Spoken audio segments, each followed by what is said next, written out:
It was going live. Okay, got you. Nobody else. Got it. Oh, there it is. Sarah and Darth Vader.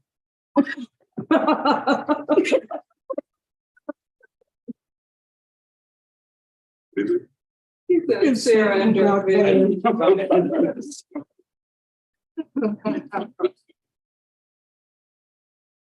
I don't know how Darth Vader would feel about that. Oh, well.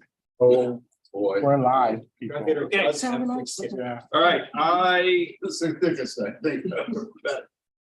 I call to order the regular Board of Education meeting on Thursday, November 17th, 2022 at 7:00 p.m.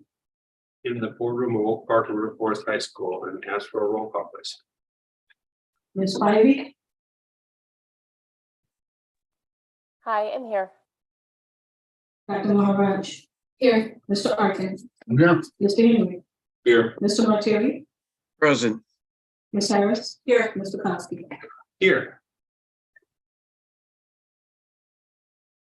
I move to enter closed session Second, for the purpose of, oh, I'm sorry. yeah, I like it. Move to enter closed session for the purpose of discussing the employment, employment compensation, discipline, performance, or dismissal of specific employees of the district or legal counsel for the district and independent contractors and specific volunteers, including hearing testimony on a complaint lodged against an employee or against legal counsel for the district to determine its validity. For collective negotiating matters between the district and its employees or their representatives, or deliberations concerning salary schedules for one or more classes of employees, and discussions of lawfully, and discussion of lawfully closed meeting minutes, whether for purposes of approval by the body of the minutes or semi-annual review of the minutes as mandated by section 2.065 ILCS 120/2 copyright 21. Second, Good job. You are on it. May we have a well, please? Dr. Maharaj. yes. Mr. Arkin. Yes. Mr. Henry, Mr. Martelli, Yes. Ms. Harris, Yes. Ms. Spivey, Yes. and Mr. Kowski. Yes. Okay, we'll flip into closed.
Hello.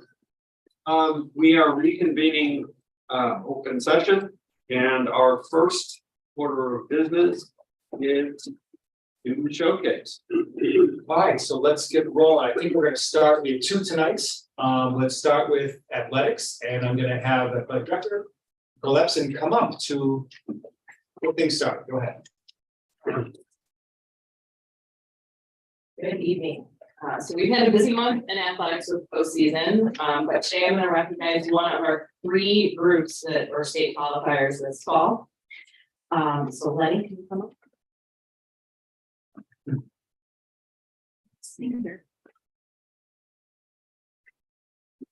All right, with me tonight, I have Lenny Starrett. Lenny is a standout cross-country runner.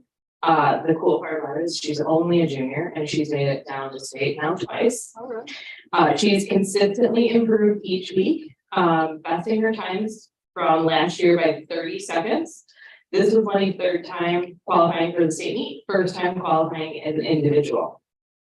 At this meet this year, Lenny battled fierce winds and a thick, an understatement, layer of mud. We were the last race. There's 2 races before, and it was a steady stream of rain for about 24 hours prior to the race. So not the greatest conditions, but despite these conditions, Lenny finished almost 100 places better than last season, showcasing the grit and determination that she brings to every race. So we want to congratulate Lenny. This is a token of our appreciation from the Booster Club. I'd like to present her with our state qualifier bag and a round of applause for Lenny.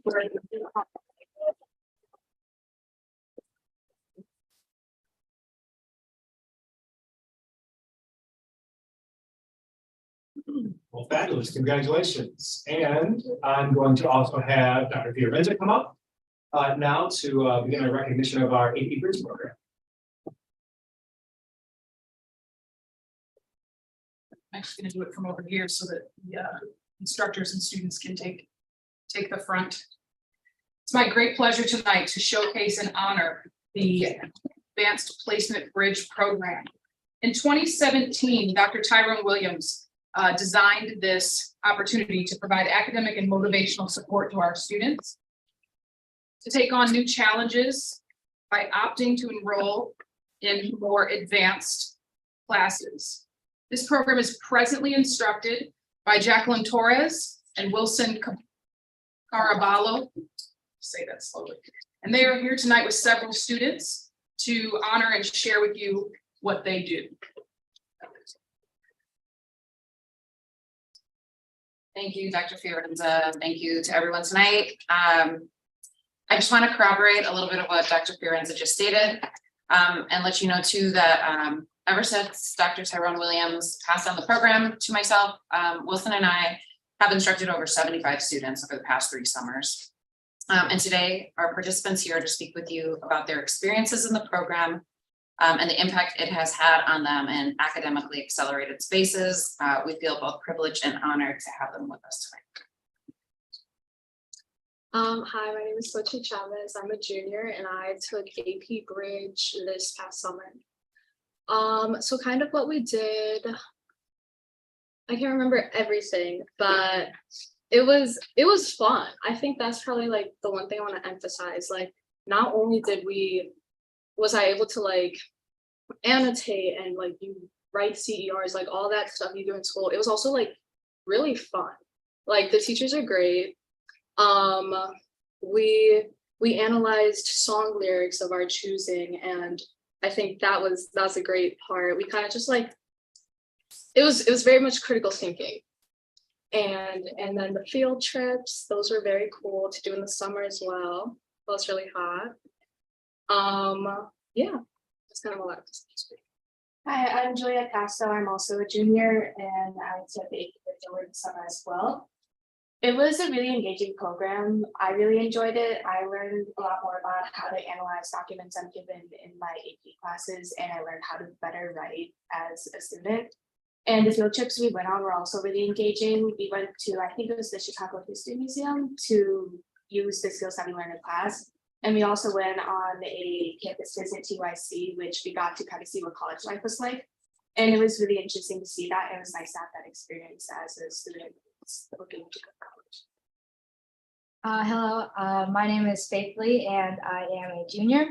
So this summer I took the AP Bridge class and it was like Zochi said, it was very fun. I got to learn about interesting topics and I also got to share like what I enjoyed.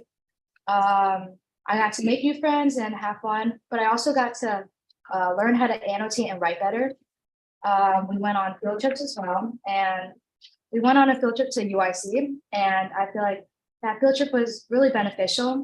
Mr. T, he shared a lot of information about college life, and now as I'm thinking about my future and looking at colleges, I'm taking his information, like applying it there. So this class is really helpful, and I wish it lasted longer. My name is Javier Rodriguez, and I am also a junior. And I'd say the reason that I liked AP Bridge was because I feel like I learned some very good like life lessons. I learned how to stay organized, which I feel like is gonna not just prepare me for my AP classes in college, but it's just gonna prepare me better for the rest of my life and whatever job or career I decide to pursue. And I also learned like better ways to ask questions. And I always knew that asking questions was going to be like something important, especially in like AP classes. But just asking questions just leads you to the answer, which you might have to listen and then ask more questions. And I always thought that was very helpful. And I think the class was also fun, as they stated. And I thought the field trips were fun. I thought the UIC and the Chicago History Museum were very fun, very interactive, and a great way to just learn in general. So, yeah. Round of applause.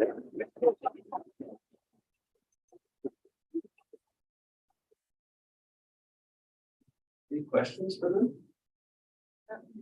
Thank you for sharing your experiences and for challenging yourself. Great work. Thank you. Thank you for having Thank us. Yeah, thank you all.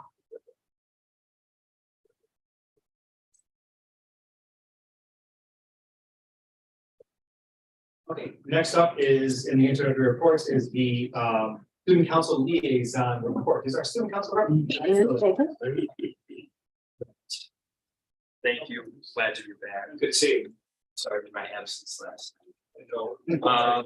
I have two big things that we've been doing. We were talking about the student council that I wanted to bring up. The first is last Friday. I'm sure many of you know we had our tradition of excellence ceremony.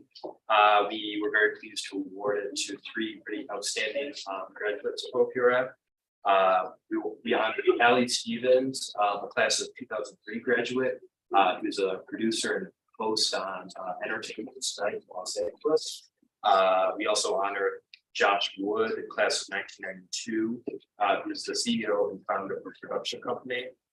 And also we honored Jerry Saltz, who was class of 1969. He's an author and Pulitzer Prize winning art critic for New York Magazine. I think he was my personal favorite. And then some concerns that we've been hearing in student council. A lot of students have been coming up and talking about the lunchroom situation. Because as we enter the colder months, some students are getting concerned about spacing and seating. Now that we can meet on the balcony, and like I said, as we're entering the colder months, students aren't going off campus as much if they don't have a car or a house within walking distance. And especially in the North Cafeteria, it's getting very crowded. And we were, so a lot of the students were wondering if balcony would be able to be opened up again for reading, as it was in the past couple of years, or when I was a freshman, I remember it was. But that is all I had first. Thank you. Thank you very much. Okay, the last item of introductory reports is the, nope, not the last, sorry. Second to last, it's the superintendent announcements, not the review. All right, so first, Not most important, of course, but happy to make it first. This past Tuesday, November 15th, was Illinois School Board Members Day. Now, for those of you who may not know, the role of the District 200 Board is unpaid. There are 7 people who are keenly aware of this fact. The folks here at this table volunteer hundreds of hours of their time over the course of 4 years in service to our students, our staff, our taxpayers, and it can be daunting, thankless, and cause sleepless nights. So on behalf of the district, I want to take a moment to recognize our school board members. I want to thank you for your service and your dedication to the Oak Park and River Forest community. Thank you very much.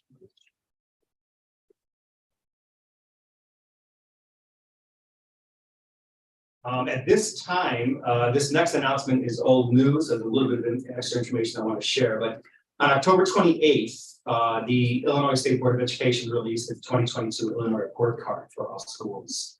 And I'm thrilled to share, those of you who may not know, that for the first time, the state has designated OPRF as an exemplary school. Now that means that we rank in the top 10% of all high schools in Illinois, according to the metrics that the state has set up. And this news is gratifying, of course, to all in the community. Last school year, we were only beginning to emerge from the pandemic and trying to establish a sense of normalcy. So the grant of this recognition is quite special. It's a testament to collective effort, and on behalf of the district administration, I want to thank the entire school community for your support. As a district, we still have work to do in several areas, and I don't want the fact that we've achieved this status to blind us of that reality. We have higher expectations for ourselves than this recognition is capable of identifying, and we look forward to diving more into our school report card and detailing both strengths and challenges a month from now at our December regular board meeting on the 15th. A few student recognitions now. Congratulations first to the boys cross country team on its 5th place finish at the state meet this past weekend, 2 weekends ago, excuse me. Our highest team finish since 1980. The Huskies were led by senior Liam Newhart, who earned all state honors for his 2nd place finish. And he was our highest individual finisher since 1980 as well. And for any of you who are aware, Liam Newhart finished 2nd at the state meet by about 0.4 seconds. Wow. I think it's the closest finish in the history of the state meet. Liam ran his heart out. So congratulations to him and the entire team for their great performance.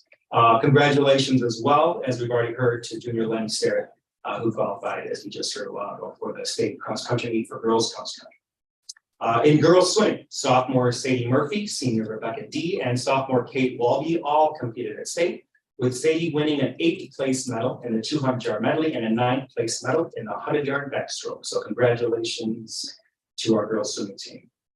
And finally here, nope, it's not finally, sorry. I also want to take a moment to recognize junior Manolo Avalos and senior Tori Evans, who participated this past week in a conference of parties, otherwise known as COP27, COP27, COP27 summit in Sharm el-Sheikh, Egypt.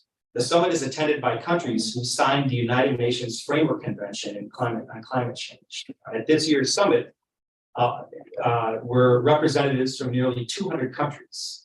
And this is the 2nd year in a row that we've been honored to have OPRF students attend as observers. It's a life-changing experience for our students, and hopefully a piece of a community-changing effort here in Oak Park and River Forest as well. Their charge remains as students, as it has been in previous years. And it's a charge that gets more and more urgent every day to urge our local leaders to make meaningful changes in policies and practices that positively affect our global climate. So a huge congrats to Manolo and Tori. We're impressed by your commitment and proud to have you representing OPRF abroad. Finally, I want to offer our congratulations to newly sworn in Oak Park Police Chief, Shatanya Johnson, who is here with us today. After 23 years in the force, she was officially sworn in as Oak Park's first ever female police chief this past Friday, November 11th. Chief Johnson, as I noted, who is here, congratulations to you, and we look forward to continuing to work with you in the years to come.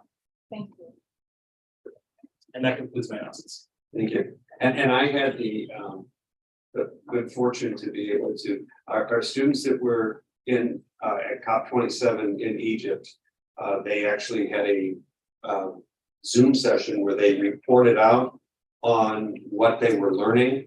And there was a clip of Tori interviewing Al Gore, and asking questions about policy. So again, very exciting. And the last one is for you. 1 for 1. One grassroots result. Thank you very much. Okay. Our next segment is for employee recognition. So today we're happy to continue our employee recognition program for the 22-23 school year. This program is being sponsored by Oak Park Bank, a Wintrust community bank, new this school year. The bank's motto is to work hard and be an asset to the people in our community. They salute the faculty and staff of D200 and are proud to sponsor the district's employee recognition program. Melissa Cleveland, Vice President, is here to present gifts to November winners of our employee recognition program. So, first, we would like to congratulate Ignacio Ponce.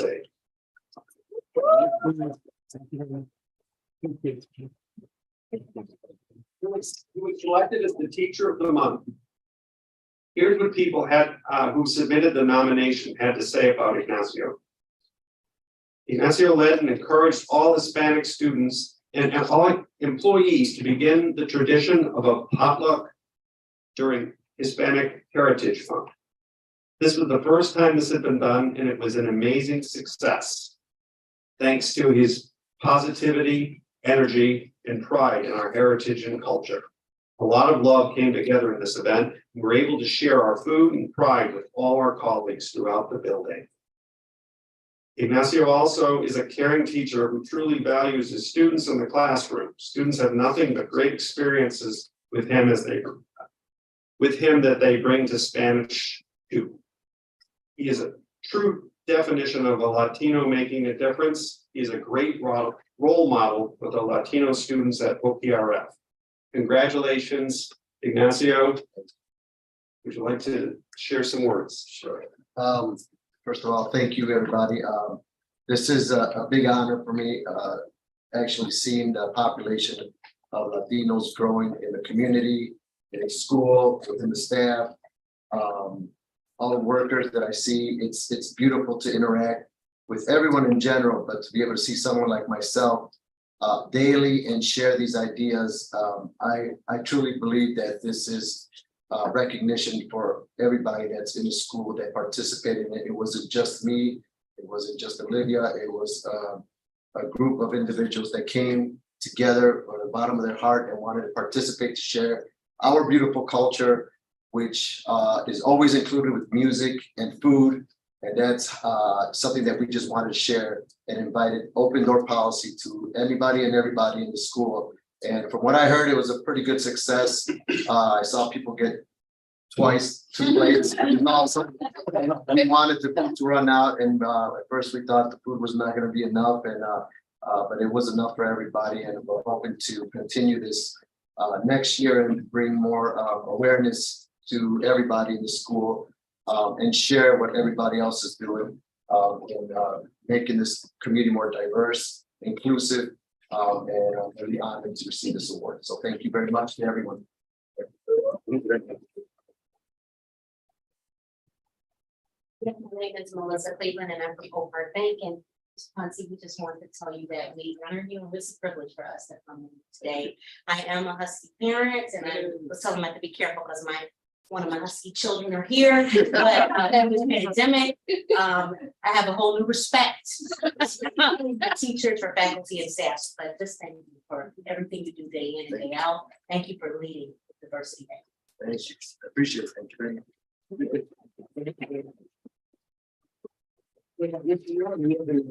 All right, so Congratulations. Congratulations. I appreciate it. Thank you very much. All right.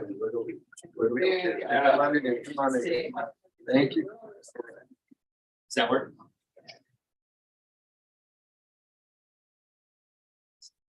Thank you very much. I All right. appreciate it. Congratulations. Thank you. Thank you. Thank you very much again.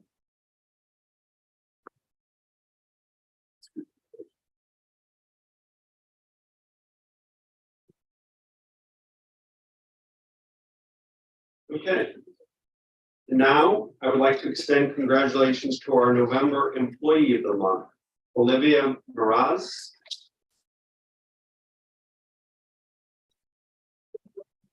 And this nomination had to say about Olivia. Olivia went above and beyond in planning the potluck for the Hispanic Heritage Month celebration. She was enthusiastic, and thanks to her effort, we had an amazing turnout that was inviting of all faculty and administration, not just Latinos. She went above and beyond in decorating, planning, and helping the event run smoothly.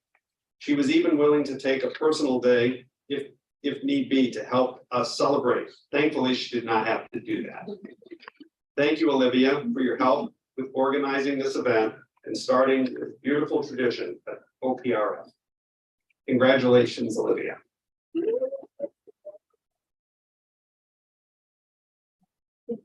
It's really truly an honor to be a part of the OPRF family, and the 5.5 years I've been here, it's the first opportunity I had to do something fun.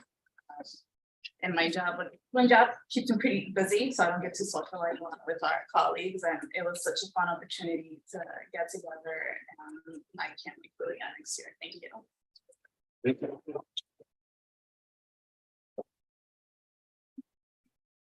Mother's name is Olivia. Yeah, but thank you again for your leadership. First, thank you. It was an honor. What's up, dude? I'm gonna see it. You're good. Well done, buddy. One thing that Congratulations. I can't believe his daughter. Yeah. It's our first employee to win the Connor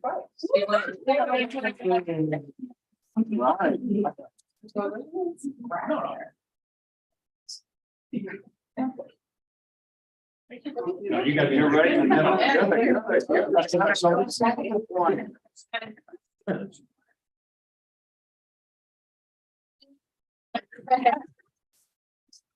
Yeah. Great. Nancy.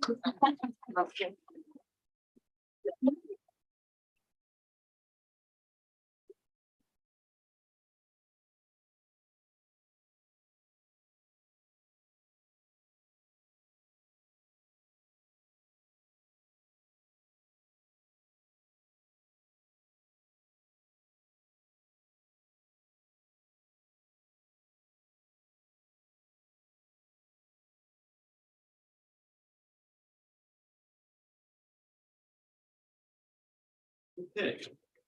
Our next segment is public comment. Please limit public comments concerning district matters within the jurisdiction of the Board of Education, 3 minutes. This section is not intended to be a dialogue with the Board of Education. The response time to any question will be up to 2 weeks. So, Lisa, do we have? So we do not have any written comments. We do not have any public comments via Zoom, but I have 2 signed up for in-person comments. Okay. My first speaker tonight is Monica Sheehan.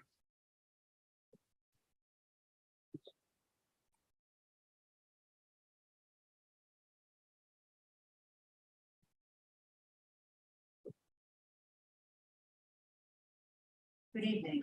I'm Monica Sheehan, and my comment tonight will address the proposed tax levy and Project 2. First, the tax levy. The Community Finance Committee recommended a levy between 3 and 3.5%. The administration is proposing the top of that range and levying for new construction for a total levy of 3.96%. The CFC said it did not want the board to overtax, adding to the surplus in the cash reserve. In tonight's presentation, the administration should address if the proposed levy would result in a surplus. If yes, how much? Second, Project 2. The construction estimate for this proposed PE sports complex is $100 million, making it a non-starter.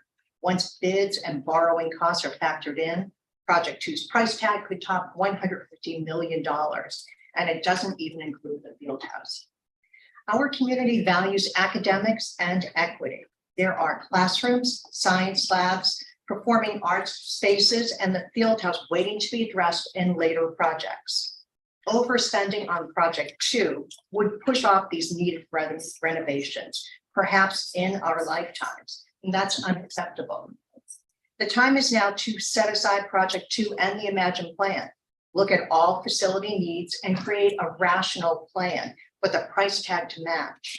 There is no reason to demolish the south end of the building as proposed in the unrealistic Imagine plan. The fact is that the aquatic community and administration are driving project 2's extravagant pool project, like supporters of over-the-top high school football stadiums in Texas. Here are a few things to keep in mind. Number 1, the Imagine subgroup that recommended the one and only Imagine pool was stacked with aquatic team parents and school employees appointed by the then superintendent. Number 2, most, if not all, public support of project 2 is from the aquatic community and the Imagine group. They represent a small special interest group. The board commissioned FACO survey showed that the community does not support building an oversized pool at the school. And number 3, the proposed pool and aquatic center are wants and are the only reason that the southeast corner of the school would need to be demolished and rebuilt. The 420-seat spectator gallery is excessive. Home meetings only draw 50 to 75 people. In closing, it's incumbent on the board to act in the best interest of the school and the community. The board should only levy for what it needs, and it should set aside project 2, creating a realistic plan that addresses the school's facility needs. And funding for whatever plan is imagined needs to go to referendum for voter approval. It's best practice for funding major capital projects, and it's the democratic way. Thank you for your time and service on behalf of the entire community. Thank you. Our next speaker, Ms. Amanda Massey. Did I say that right, ma'am? I will be reading this for Jack Powers, who wasn't able to be here. Good evening. The D200 board and administration have the fiduciary duty to Oak Park taxpayers. This especially applies to massive expenditures with long-term budget repercussions. Investopedia defines fiduciary as a person or organization who acts on behalf of another person or persons, putting their client's interests ahead of their own, with a duty to preserve good faith and trust. Being a fiduciary thus requires being bound both legally and ethically to act in the other's best interests. Of good faith, Investopedia states the doctrine of utmost good faith is a minimum standard legally obliging all parties entering a contract to act honestly and not mislead or withhold critical information from one another. It applies to many everyday financial transactions. With these in mind, I have questions. Number 1, the administration and board have a duty to request and consider multiple PE options at a variety of costs. Yet with the pool driving the entire PE issue, only the Imagine wish list is presented, as if it is the only possible option. Why is only one option being considered? Is that in good faith? Why not include a scaled back version and a version that includes covering the pool within eyesight of the campus at Ridgeland Common? 2, why is collaboration with the Park District feasible for the soccer, lacrosse, and track within eyesight of the campus, but collaboration on the pool is not? 3, 2 years ago, almost 16,000 Oak Park voters by a 77.24% majority voted yes to an advisory referendum calling for capital expenditures of $5 million or more to be put to a binding referendum. Are you willing to ignore that overwhelming taxpayer vote by progressing this construction without a referendum? If you are willing to ignore this taxpayer vote, what is your justification? And 4, whatever the conflict of interest of financial consultant recommending funding options that her firm may benefit from, she has suggested debt certificates as a viable alternative, in part because they circumvent the need for referendum. They also carry higher interest rates than other borrowing means. In other words, while sitting on nearly $100 million in cash, you are considering a $100 million construction project, at least partially funded by less than best practices debt certificates that could run an estimated $36 million in interest. Is this consistent with your fiduciary duty to taxpayers and in good interest and good faith? No, it's not. I read with interest that some board members were frustrated with the recent communications coming from the administration.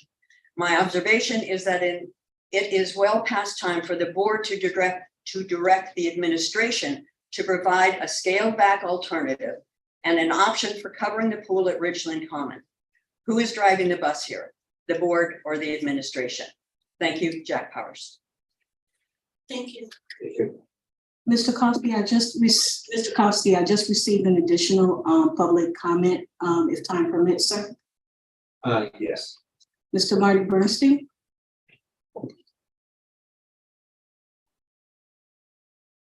Good evening. I'd like to echo the superintendent's comments about public service. Any public servant anywhere putting in the kind of time and effort you do. I couldn't do it, so I don't do it. I just come and throw some stuff out once in a while. The teacher of the month reminded me of all the teachers of the month that I enjoyed when I went to high school. I didn't care for high school, but I had some teachers that are partly responsible for me. Your loss, what can I tell you? I'm also going to speak about the estimate for Project 2. I see the fatigue in all your eyes, having people come up here and say the things we do, but someone's got to do it because you got to hear all sides of the issue. We talk about it all the time, so do we. The original estimate for Project 2 in 2018 was $65 million. The current estimate is $100 million. That's a 50% increase. Project 1 was had an overrun of 25%. So that's at least what's going to happen with Project 2. So you've got 100, you've got another 25 million, you're at $125 million. If you build it and if you want to have meets and have people come, you're going to need parking. Where's the parking in Project 2? It's not. It's in the 10-year maintenance plan. It's got two line items, one for $4 million for one level of parking and one for 4 levels of parking at $24 million. And at least another $4 million. So you're up to what, $130 million? Unless you go with the 4 levels, then you're $150 million. The last thing is I want to know from the board if there are any soil samples going to be taken in the areas where land is going to be dug up, because you have the opportunity to be facing $100 million additional responsibility for soil remediation. Now, I'm not saying that's going to happen, but that's what happened with Berry Park. 1997, they found bad soil.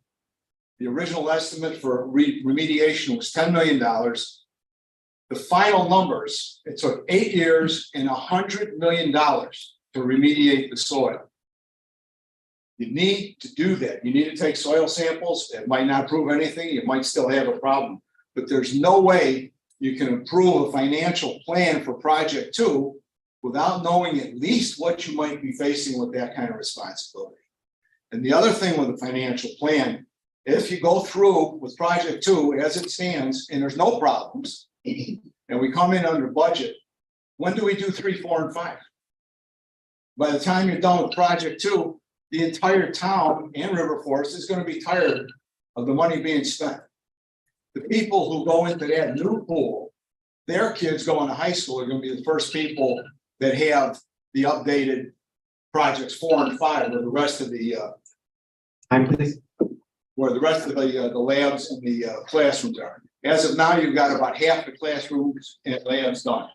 What happens with the other half? Thank you. Thank you. And that concludes public comments for tonight. Thank you.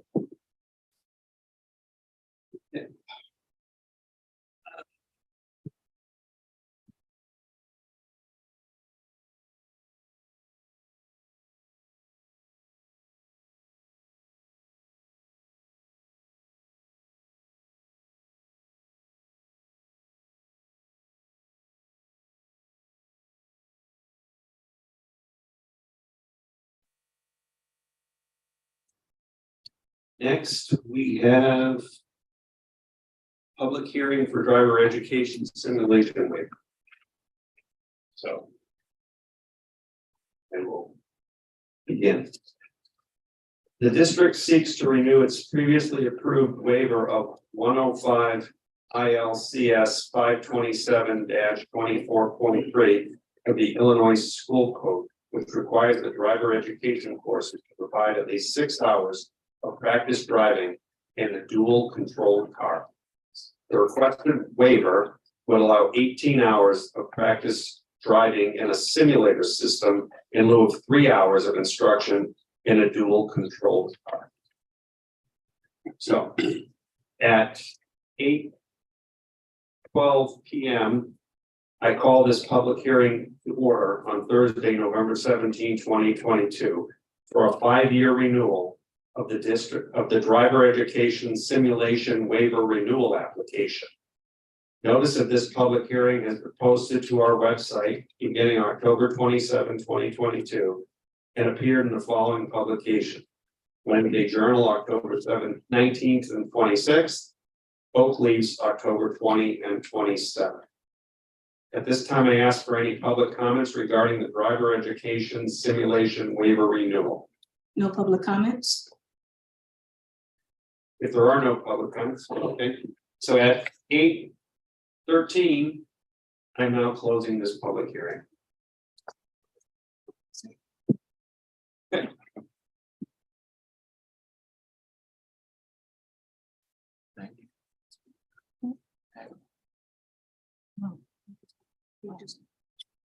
We now have our consent agenda. So I move to approve the consent items as follows. Approval of the open and closed minutes of October 27, November 3rd, and declaration that the audio tapes of the closed session minutes of March 2021 be destroyed, and a declaration that the closed session minutes of January 1, 1986 through October 27, 2022 shall remain closed with the exception of the minutes of October 4th, December 13th, and 21st, 1983, and January 14, 23, and 28 of 1984. B, the approval of personnel recommendations, including new hires, transfers, resignations, retirements, and leaves of absence as presented. C, approval of additional culture, climate, and behavior committee members. D, approval of the September 2022 treasurer's report as presented. E, approval of the September 2022 monthly financials as presented. F, approval of November 2022 check disbursements and financial resolutions as presented. G, approval of the EHC Industrials abatement contract in the amount not to exceed $119,800. And H, to accept with gratitude the following donations. Alan Hine donation of 15 years worth of science journal to Allison Hemming's science class, and Joe Costel's donation of 2 telescopes to the astronomy club. I guess before now that I've read it all, are there any that want to be pulled?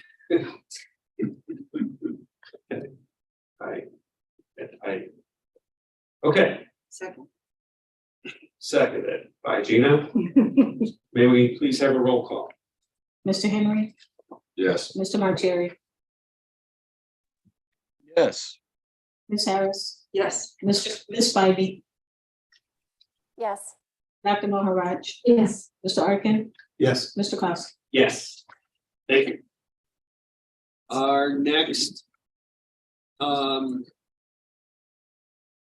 order of business are our action items, and the first action item is our intergovernmental agreement with the Village of Oak. Okay, thank you, Mr. Kowski. There is a slideshow there, if you could pull that up. All right. It's called Cycle 2 Evolving. And as Ed is pulling that up, I want to thank our guests that we have tonight here. We have the aforementioned Chief Johnson, who's in the crowd to help answer any questions that we might have if necessary. Also, as we had, I guess it was a month ago, a little over a month ago, at the beginning of October, Dr. Shah is here, superintendent from District 97 as well.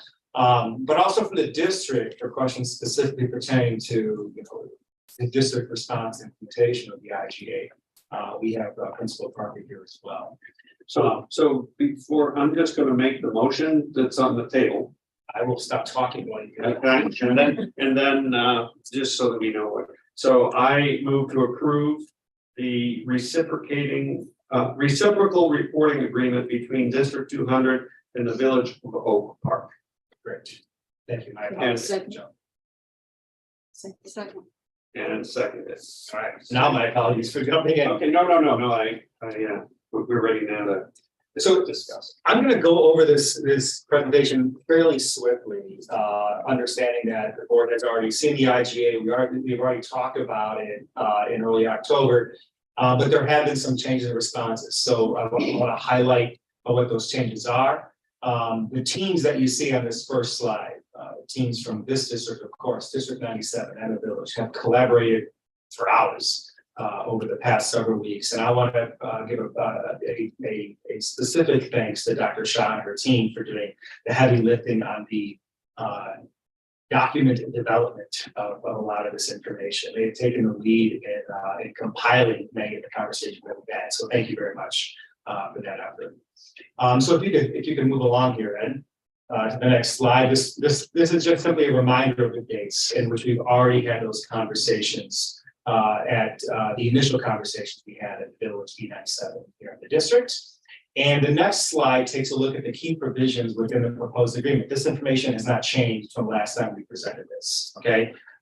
In essence, and I'll highlight this later on, the primary function of this governmental agreement is to ensure that the law as required, as defined through the school code and also through our own board policies is followed in very specific ways. And we'll talk a little bit more about that as we go on. And if you could get, again, our guiding values are as they were last time. We refreshed ourselves on these while we met. And so now let's get into what has happened since last time we were in front of you and having these conversations. The next slide is a very simple one, but it really sums up what came out of these conversations. We had 50 plus questions that came to us from the various boards that we presented to previously. But a lot of the questions that came from the different boards, particularly from D97 and D200, overlapped and gave us some very clear themes to help in our response. And we spent a lot of time trying to figure out exactly how we wanted to respond, and you see that kind of marched out in the dates that you see here, okay? So before I go into exactly what kind of was produced as a result of that work, I just want to highlight what you see on the next slide here, and that we always did the best we could in our conversations, and we encourage the board to hold us accountable to this as well, to make sure that we were doing the 4 things for the benefit of all students in Oak Park throughout our conversations. We wanted to make sure, of course, that we were satisfying the law. That was something that we didn't have an IGA for that we lost previously. We wanted to make sure we were listening to the voices that came to us as a result of our conversations, both ones that happened within the district, in this district, at our CCP committee, but also, through the board presentations. And of course, the entire process, how we were rolling along, we wanted to make sure it was transparent. And we wanted to make sure that there was consistent implementation. And this was really important because we're talking about an IGA that works for our elementary school students here in Oak Park. We wanted to make sure that was consistent in language and approach for how we were working with these same human beings when they moved from the elementary schools to the high school. So the first thing that we did is on the next slide. This is a list, and this is linked into documents that are attached to the presentation. This is basically kind of a legal grid essentially that lets us know exactly what state code requires for the type of partnership we're talking about here, and exactly how the IGA addresses what is legally required. So if you have questions about what is required and how do we know it's required, this gives us a nice little cheat sheet to figure that information out. This is kind of the raw material from which the IGA came. The next slide really gets into how we work to respond to those questions. And this is just an image of what's also attached to the report here, but it shows that we took every single question that was asked at the various boards, compiled them into this document, and we illustrated them in the themes that you see here. And then we provided kind of two types of responses. One was a general response that was applicable universally across the three intergovernmental agencies. And the second type of response were any responses that need to be a little bit more individualized based off of how a high school might do things versus an elementary district, or in cases, what the village's responsibility was as well. And so you see that there. But again, I want to stress what I began the conversation with, that this proposed IGA between each school district and the village is constructed to reflect two things: what is required by law and the expectations outlined by school board policy. It is not an effort, and there are no examples where we can point to where this extends that law. It extends that effort beyond Oak Park. And I want to be clear what we're talking about. We talk about Oak Park schools because the reason we have this intergovernmental agreement, and we're specifically talking about the Oak Park Police Department, despite the fact that, of course, we have within our district students from River Forest and Oak Park, is the requirements of this law are specific to your geographic region. If there is an issue that needs legal law enforcement response to this school, it is the Oak Park Police Department that is going to be the one to respond, and that's the reason why we have that agreement in place. In no way does this mean to shortchange the relationship that we have with River Forest. And I have reached out and expect we'll be able to have some further conversations with River Forest about our relationship with that police department. But an IGA for that community and this high school is not specifically required by law. And so what I want to do is talk about two changes that we have anticipated and we plan to make to this IGA based off of, compared, to what's attached here. And they involve both student records and student searches. And so what we see here, and I want to be clear that it is the interpretation of our attorneys, and it's also our interpretation within the districts, that these changes do not change substantively what is in the IGA. It is merely an effort to make what is implicit as explicit as possible, so the language lacks any ambiguity at all. And so if you could, Ed, go to the next slide, 12, and you'll see here the language regarding student records. It's tempting to read this aloud. I'm not. So you can take a look at here, and I think I'll just pause for a moment so that the board and anybody else can take a look at that. I'll just pause for a few moments. And you can read.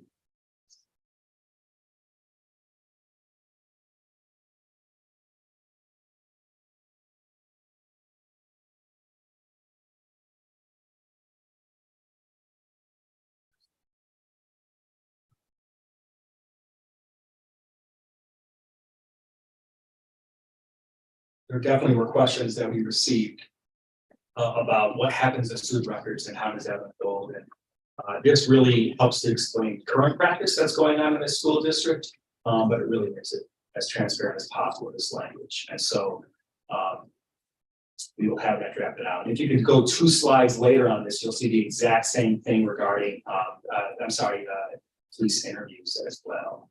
That's referenced here, Exhibit B of this will be added to Exhibit B of the IGA that you see attached. And I will also pause here for a moment for you to take a look at this language. Recording in progress.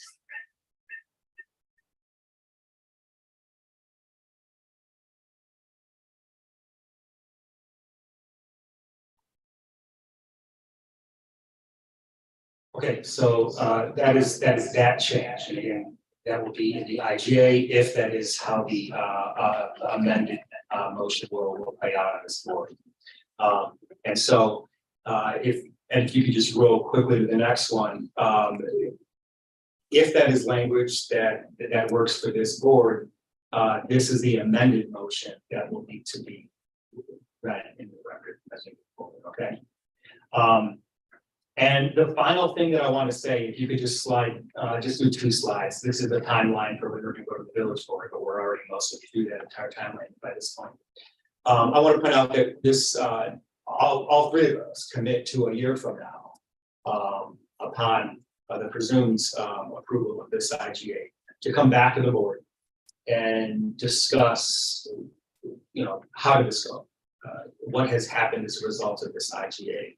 How well is it serving our students?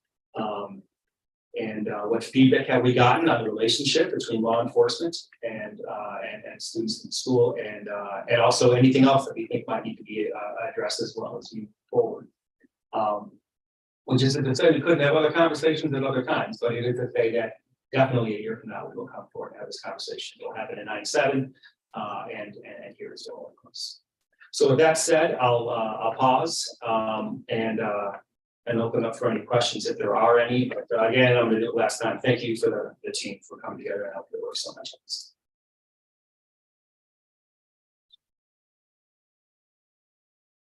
Questions or Yeah, discussion? questions, but I would just say I appreciate the 2 amendments. I think they're explicitly limiting those 2 things.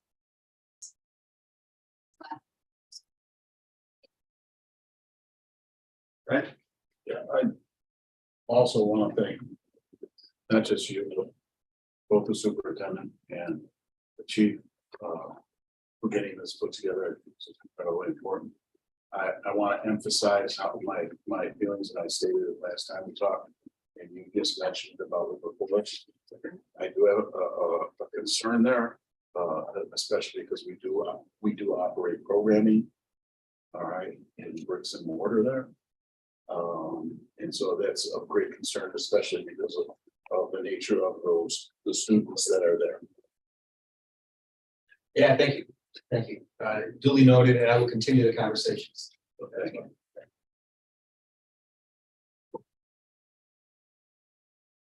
Questions?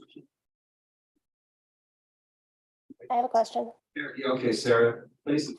Yeah, so I, as a former criminal defense attorney, my sweet spot was always in the ambiguities, right? So I really, oh gosh, it just gave me a huge view of myself on this. That's terrifying. So the ambiguity, and I love that you made the implicit explicit. I think that's really important because attorneys sometimes forget that we're not the ones who are reading this stuff. It's people who are not attorneys. So I think it's really helpful to give our staff that guidance. And to give the police force, of course, that guidance, although they know it from their training, but, you know, just to have it there where everyone can see it. However, there is still an inherent ambiguity in a couple of the exceptions there, which, and I just was noting it, you know, trying to copy it quickly here, so I'm not doing this verbatim, but, you know, limited to information necessary to comply with the legal obligation and maintain safety of the building, right? Like that's up to interpretation. There's also, you know, they can question minors if it's necessary for health or safety, again, up to interpretation. And so I'm just wondering what training our staff is going to receive around what those exceptions really mean, you know, whether it's case law or, you know, other scenarios. And if we could do any of that training, perhaps in conjunction with the police department, so there's a common understanding of how that's going to be interpreted, I think that would be helpful. I think it's a great suggestion, and we can make sure we do that, Sarah. I don't know if Linda, you want to add anything to that? You don't necessarily need to, but the suggestion is one that we've already talked about doing joint training studies. And I actually are even experiences we've had in the past where we've done similar work. So right, there's been conversation about that exact thing and working in partnership with the Oak Park Police Department to make sure that we're all aligned on what the procedure will be going forward. So thank you for bringing that, Sarah, and it is in conversation and in planning. Great. I also just want to thank Dr. Shah and Chief Johnson for helping get this, and our new village manager as well, for helping us get this across the finish line, because this has been in the works actually preceding both of their tenures, I believe. And it's been a long time coming. So thank you to both of you for really kind of helping us get that over the final hurdle. Thank you. Gina or Cabri? I just want to say thank you for the document that answered a lot of the questions that we had previously. I'm going to reiterate the point that I made before, especially with what Sarah just said. which speaks to the point of the students that we see more consistently involved in any of those activities or being targeted are students that are students of the global majority.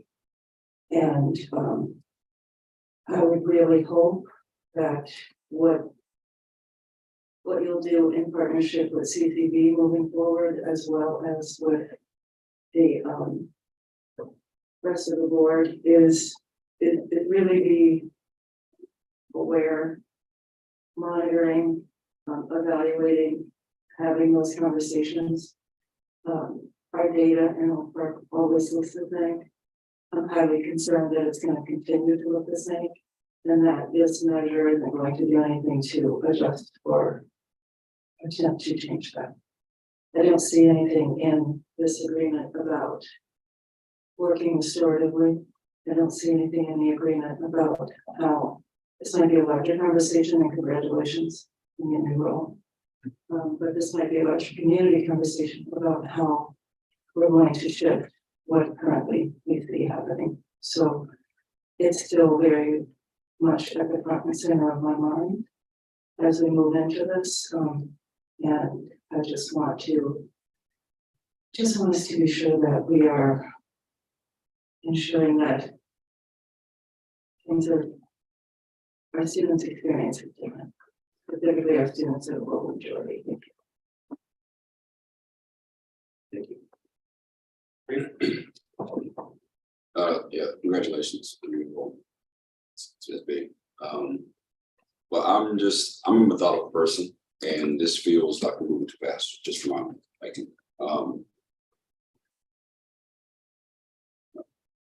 To me, on that. And we got to 2 months ago or so, we started on this process, moving there for go. When we first got out of it. When we first looked at this document. Yeah, when the board first saw it, I Right. just want to be clear that. Us as a board. Yeah. And I'm very hesitant to do anything that's that quickly, unless we go through and try and test and make sure it's the right decision, anything to do, right? So the answers are fine. I appreciate the answers. But like Sarah, I like ambiguity. I'm a little uncertain. So for example, when it has questions that the administration or the staff will involve a law enforcement officer for certain things. Yes. What does that mean? Because I don't know examples of that. What's the practice? Because there's limitations. Because if you have any kind of a bias, splits are implicit, you might involve a law officer unnecessarily, right? And when you have legal documents, we hide behind legal language. Like I'm looking at these answers is joint response as stated, code book, yada yada. I know legalese. That looks like legalese to me. I'm just not comfortable having legalese without an explanation of what the limitations are.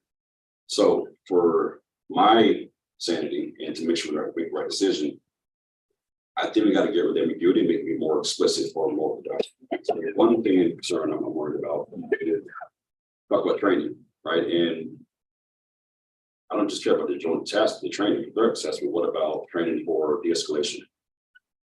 And it's still PP or part of this formula should make the decision set who the school is. How is that decision made? How those people assigned? And we then say we don't want this person here based on feedback from the students and staff. There's nothing to protect any of that. There's no protections here, in my opinion, and it's a unilateral decision from the standpoint of who's here with our kids. And I'm not comfortable, I'll tell you right now, until I know how it's going to be utilized by the staff and administration. What are those thresholds you would then call law enforcement, not for a threat? That's different. If it's an offense, what is it? There's too much play in there for me. I don't like all the extra play we could use or not use. It needs to be more explicit. And if we just keep moving forward at it too fast, I don't know why we're moving this quickly. Like this is up for vote to approve it. We just got it 2 months ago. It's a legal document that's binding, correct?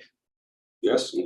I think we should take more time with it, just like we're doing with pool or whatever we talk about. I'm not going to move this fascinating document, especially not something that matters as much to the community and the kids here in the school. So that's my statement, and that's where I'm going to stand to get higher level comfort with this document.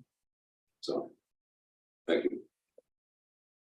Actually, I appreciate that, and being and Sarah raised. I think the thing that what you said maybe consider is that when you do something like this and you put in a new policy, there's a temptation to think like, oh, everyone involved here is someone who I trust and is going to do it in the best way possible. But we have to think about 10 years from now, 20 years from now, 30 years from now, if this agreement is still around, and there will be completely new people implementing it. The policy has to have within it protections, right? That we can't just rely on the trust that people make the decisions. Right?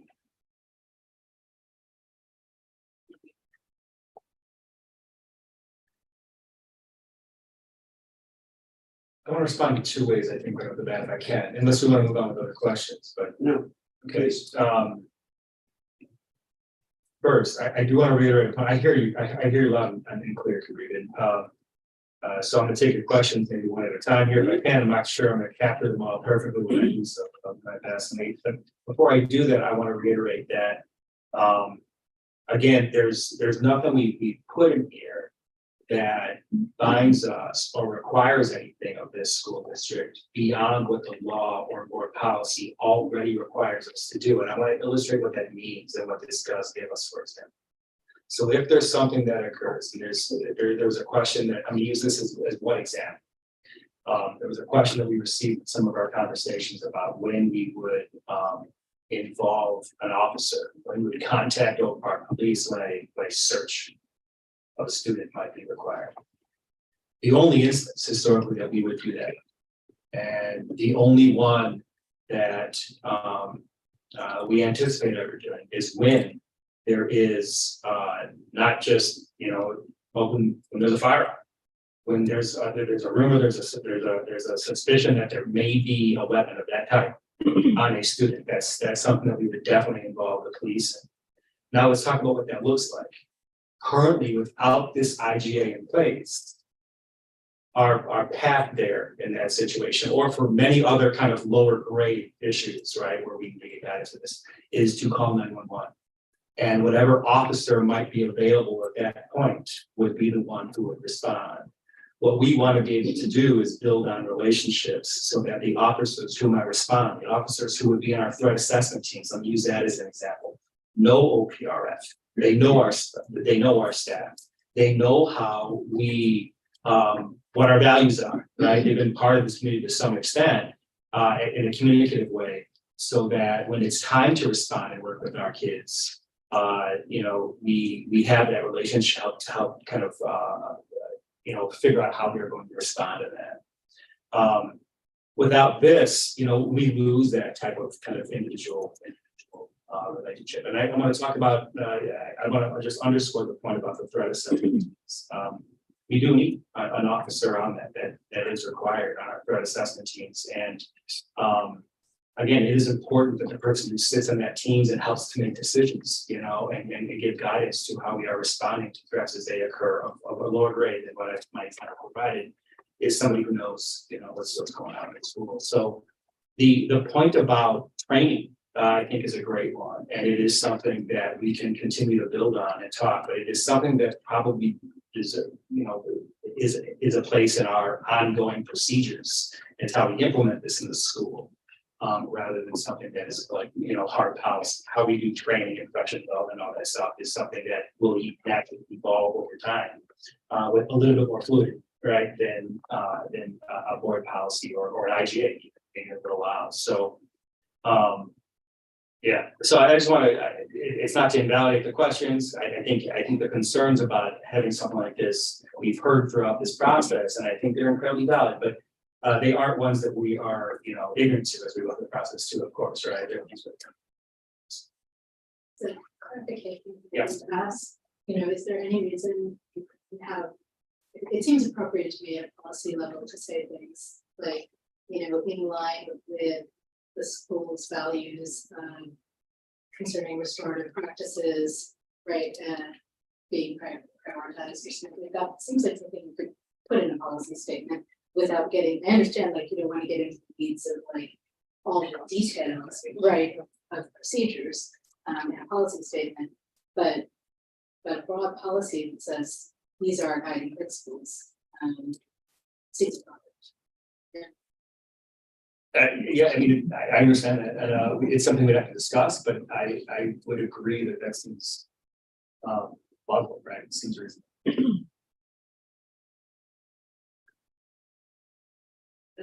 Conversation around the training, I just want to go back to that for a second. Sure. We spent a lot of time with our racial equity policy and our and the work of Ms. Parker to make sure that the culture and climate has shifted, right? We're hearing that that's different. And the officers that are going to be part of the threat assessment team, I know I asked this question before, but if you're, I would want to hear more about what that training is going to look like. When will they be in the building? How often are they going to be in the building? What I want to know, what is the impact directly on students with that presence? And based on what we have heard from students, that is a presence that feels very harming to them. So, but that was not one of the answers in the document. So I'm just wanting to know more about what that training looks like and how. I understand the threat assessment piece, right, as a statewide mandate. I'm very clear on that. I'm not clear on how that means, what that means for our district and their presence in our district. Yeah, great question. And I think I'm going to defer to others to speak exactly what that threat assessment process looks like. And I don't know if that's Ms. Parker, maybe Chief Johnson, want to chime in on anything that might be around there. Linda, I'm going to start with you. Yes, I was just gonna make sure we're clear that this does not mean an increased presence. Oh, No, that was. okay, yeah, this is not intended to be an increased presence of the police in the building. This is to kind of solidify our relationship in terms of the conversations we're having when there is a specific threat that arises. So they would not be in the building on a consistent basis as we remember an SRO to be. This is really just in terms of when we call, we can call and depend on a person that we know we've worked with to be here for us versus a random officer who may just be sent and then we're trying to communicate what our needs are to someone who may not be as familiar as a person we've built a relationship with. So not meant to increase presence and only in the essence of what Dr. Johnson just said, which is if there was a weapon of a major kind. I understand that piece. I'm just trying to understand the logistics of the threat assessment team and their meetings and the frequency of the meetings and the development of that plan. Is that something that's going to be taking place off site? And if that's something that's going to be taking place. In terms of like putting it together, right, meetings. Because we still have to put that has been absent as of now in terms of us having that. We have to formulate that relationship so that we can see how that would occur.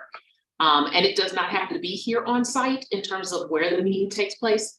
I think in the effort to get the person we would be working with specifically more familiar with our building, I would want them to be here maybe once, especially in the beginning or twice, so that we can make sure that they understand what we're speaking of and what our logistics of our building is. Usually when the police is trying to get familiar with the building, and I can speak to the past, we would do exercises that occur when the school is empty, free of students, like on a national holiday. We would come in and with the numbering system change, we definitely need to know where we're going when we're needed. So we've been in communication about having a tour of the building since the numbering change. And that would happen typically when students are not in the building. Thank you. Could you, I just think just for a basic context and background, with whomever speak to, threat assessment teams aren't anything that happens on a planned recurring basis, right? I mean, you may understand this, but I want to make sure that everybody does. I mean, that's responsive, right? That's caused by a specific need. Correct. We probably just need to assemble in the beginning just to make sure everyone's familiar with one another, do the processes of making sure we remember where the building is and the new construction in terms of spaces in the building. And it's not something that has to be done every month or once a year or anything like that. But I do want to make sure that with the construction that's been going on, that we're always familiar with the building and the spaces within the building. It still, just one last comment. It still leaves, for me, it still does leave too much room to what Frederick was saying. And in the agreement that we currently have. And even in looking on our website about racial equity, it says we believe it is our responsibility as an institution to identify and remove unconscious biases and system-wide barriers that inhibit success for all students. To achieve racial equity, we must work to address the root causes of inequities, not just their manifestation. This includes eliminating policies, practices, attitudes, and cultural messages that reinforce or fail to eliminate different outcomes by race. And so I'm not clear that that has been applied to this. And I would like to see that, more so to remove some of what we know will happen with students. Of the global majority. Yeah, point taken. And just a reminder, as we're looking into this, in the absence of this, the conversations between the organizations are still happening. They just happen without a formality. So I say that just to say, in the meantime, we're depending on 911 and in the hopes of wanting to continue a good partnership, that we get a responsiveness that helps serve our community in this building the way we want and know it should be for all students. So I do understand though, the points to making sure that this can be clear. I don't know, just in terms of specificity, how close we're going to get. Human beings have to monitor this and make sure it is what it's supposed to be. So we just have to, and that means with new staff, we have to make sure it's communicated, that people know what this must be. Right, but the monitoring isn't in the policy. Is it explicitly in the policy? I don't know if I saw that. In terms of how the monitoring will occur in terms of specifically, I don't. No, that is our commitment. That's our, yeah. To this board and this community. So I appreciate your commitment. I would want to see it in the agreement. Just, sorry, so it sounds like what you're saying is, it seems like this is a step that would improve like the outcomes for our students, but if I'm understanding Jana's concern, who's concerned correctly, they would also like it to go, and I think I would agree, like to go further in some ways. So my question is there, let's say this gets approved, right? Is there a plan to have, a 3-month process to review how it gets implemented and then revised? As like I'd like to know, like it's fun, if this is stopgap is quite the word, but if this is like a first approximation of something that will immediately hopefully help, but it's also a new thing we're developing. Sort of what's the plan for monitoring? And I don't know in terms of course, so I would first say, of course, yes, once it's in place, then we can get to the work of doing it. In terms of formalizing that, meaning where would we then see that?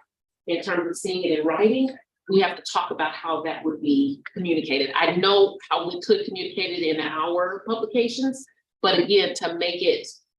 It just, one thing in a policy, it's sort of easy to forget about policy, right? There's so many policies that this board already has in place. And so if we had something that said, in 6 months, we're gonna come back to the board and give us a report back, or 3 months or something like that.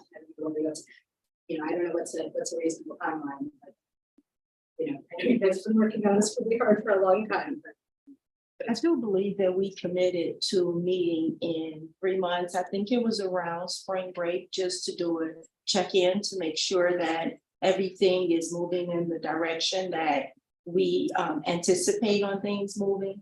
And then I know that we agreed at the end of the year as well, and then just before school starts, because if it's not working, then we don't want to continue it without making adjustments before school starts again. So I know that we've had conversations around that, with the very first meeting being, obviously, we're gonna have an ongoing communication. But with the first formal meeting being right around spring break, I thought we agreed on verbally. Yeah, we had conversations about meeting internally. Oh, sorry. We had conversations about our team meeting, you know, periodically, absolutely. Yes. If we want to make that a more, I think your point is to make sure that we make that transparent in the space, you know? And that's certainly something that we would be happy to commit to as well. Absolutely. Sure.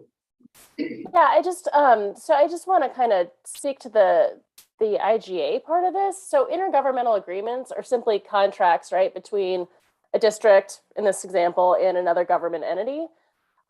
It seems to me that a lot of the stuff that's being talked about here is actually more around procedure than it is like something that would be in the IGA. So while I agree monitoring, et cetera, is a great idea, I don't know that I agree that it should actually be in this IGA. I don't believe personally that's the right place for it, in my opinion, as somebody who writes IGAs. But I do think this is something the administration should commit to writing and, you know, continue to enforce along with the police department, which I believe they have every intention of doing, so that there is, as Marianne had said, that sort of historic, you know, that record and that legacy that can live on past all of us being on this board. But so I just, for transparency, I'm going to be voting for the IGA because I don't see that this increases police presence in our schools. That is my read of this IGA, is that is not what this is about.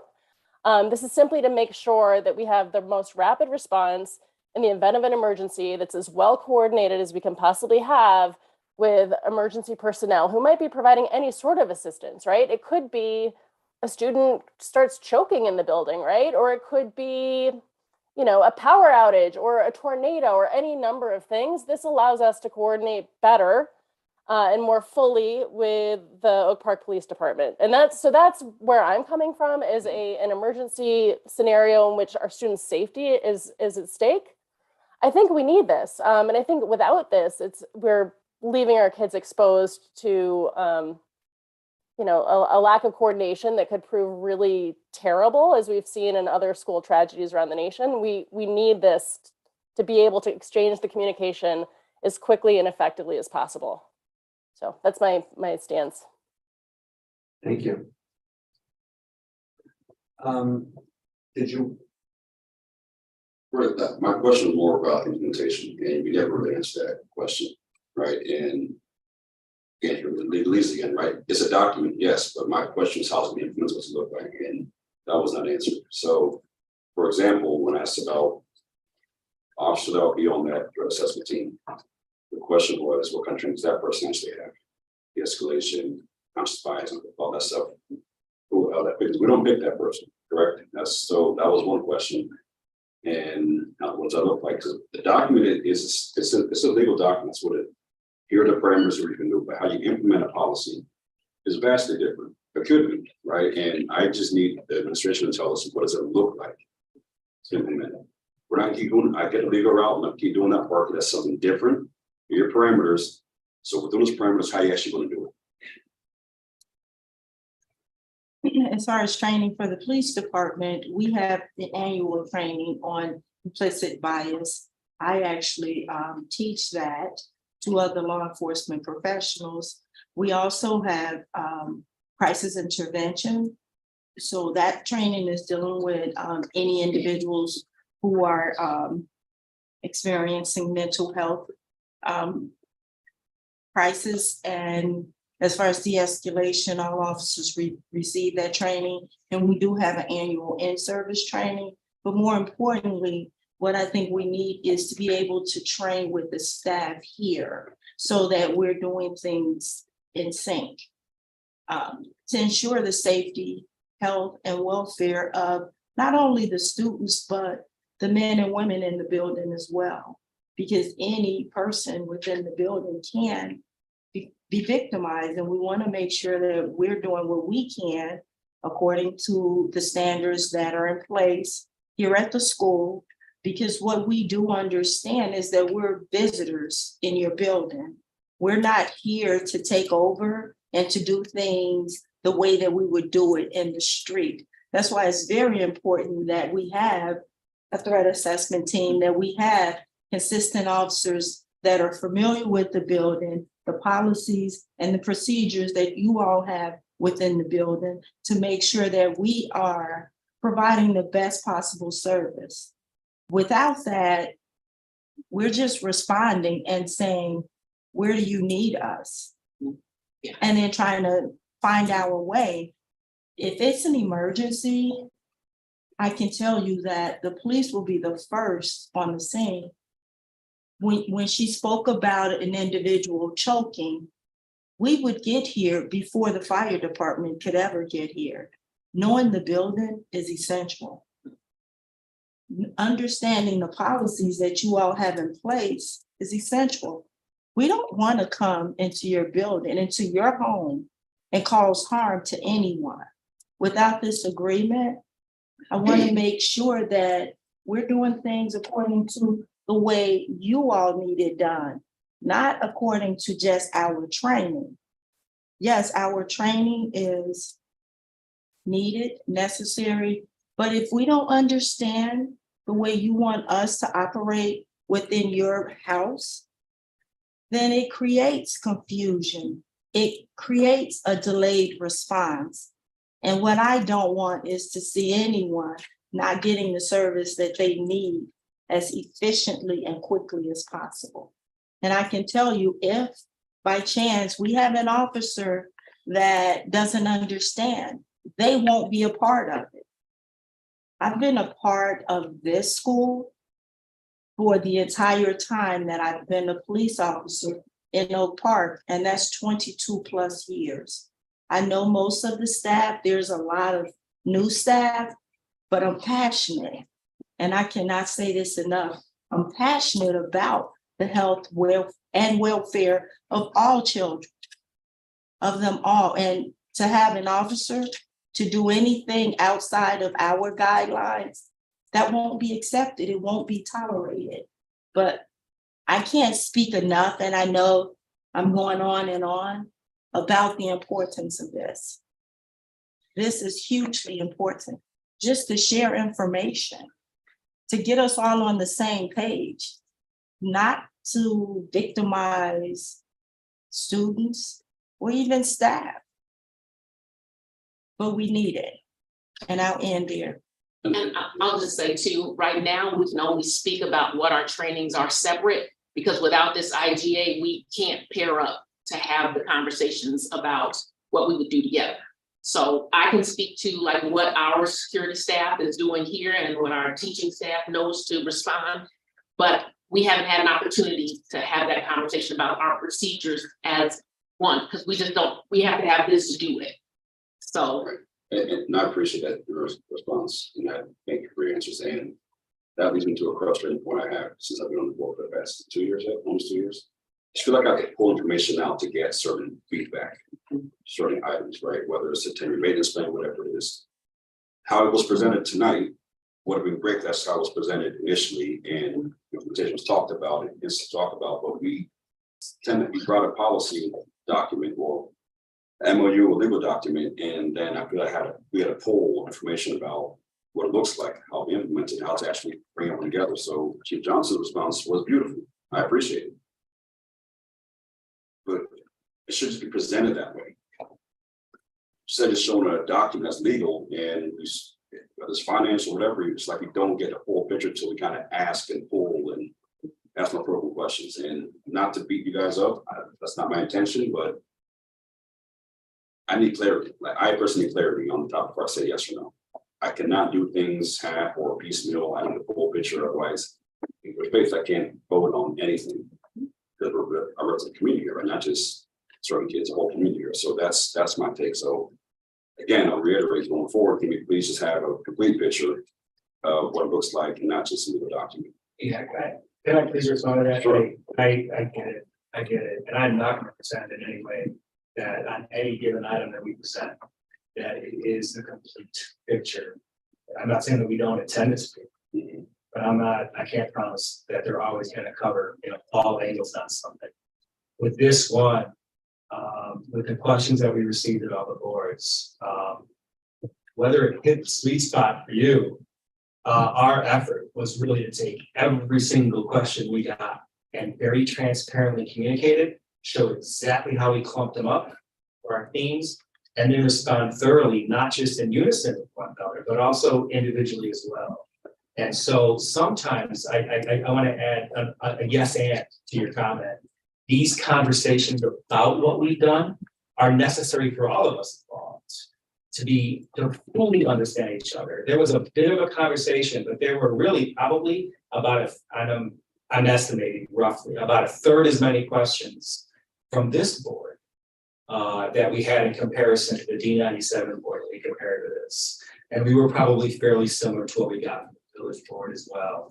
And so we're doing our best to respond to the questions that come to us as they come to us. But I am not, and I don't think anybody should be under the illusion that these types of conversations will not be needed in the future about a variety of topics, or that our efforts to package all the information and questions we have together and respond to them in as comprehensive a way that we can is going to hit the complete sweet spot that everybody has. So the extent that we came up short of what you were looking for, my sincere apologies, because we were trying hard, right, to cover the gamut of what people were asking for. But again, this conversation has already opened my eyes, right, to some of the conversations that we need to have as we continue to collaborate together. And for that, I'm thankful for the conversation. So my ask is this, I'm sorry, Paul, my ask is just when we present a document, whatever it is, right? Now I'll need the sweet spot, I'll need the big picture, but just talk about how it looks like when implemented at the school. That's all I'm asking, right? Not to cover all of my questions or just if this is a document, because like goals, objectives, policies, right? Objective is the X, Y, and Z. Here's the policy. What does it look like in implementation? That's the ask. It's not to cover everything that can happen because that's impossible, right? But if you're going to say this is what we're legally going to do, it's like we did with the no different. We had a thing about the curriculum. How do we implement it? We talked about how that's going to look like when we implemented it. Same thing with the math thing that's changing. We talked about that as well. So my ask is only when we're going to do a policy. Let's just say have a discussion or present it. Here's what it looks like. Not to be perfect. Well, I think also, you guys have been like in the nitty gritty of it. And so you've been dealing with all of the little details and just coming back to the board. I think if this presentation should start with our current situation is that if there's an emergency, we have to call 911. And this will let us build better relationships with the threat assessment team that will be familiar with the building and staff. That framing would have been helpful to have at the beginning. Also, it would have been very helpful to know in advance that you all had already discussed the follow-up checkpoints, right? Yes. You said that, right? So that would have been some useful information to have. And I want to just make a comment just briefly. Thank you, Chief. The concerns that I have are not necessarily that we don't have this agreement in place, right? So that we can do what you all have stated you would like to see happen with it. My concerns are really with, as with any policy that we have a clear way to evaluate the effectiveness of that policy and its impact on our students. I also want to just point out that as an educator, the safety of our students and our staff and everyone who's in every building in our town, state, and country is of the utmost importance, right? As educators, we are walking every day through what it means to be in a lockdown drill. We call it something different here. Secure and teach. Secure and teach, right? Because we walk through those drills with the students and see the fright and see the scare. So we want to be as prepared as we can absolutely be. So I don't want there to be any misinterpretation that my questioning is about the necessity of us making it easier for our students to be safe. That's not what my questioning is. My questioning is in the effectiveness of the policy implementation, which comes to the administration to report back to us in a follow-up basis of how is it actually impacting the students, how they are feeling about it. And because this is high school, we get a lot of really good feedback from our students. Their age was 10 they're very open and clear about how they feel about things that are happening. So I just would like to ensure that we see that and have that been part of the conversation initially, that you do already have these times set aside for the school districts and the department to follow up and keep track of how things are moving along. I would really greatly appreciate that. The other piece that I'm definitely gonna look for before May is what kind of training those officers on the team are having as it relates to restorative practices. I know that Ms. Parker has put a lot of pieces in place.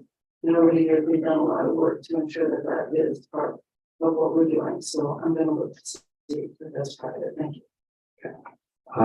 Okay, I'm, just a few comments. First of all, I think I'm in support of what's been done and greatly appreciating the collaborative effort between Village 97. I see this at the beginning, not an end, right?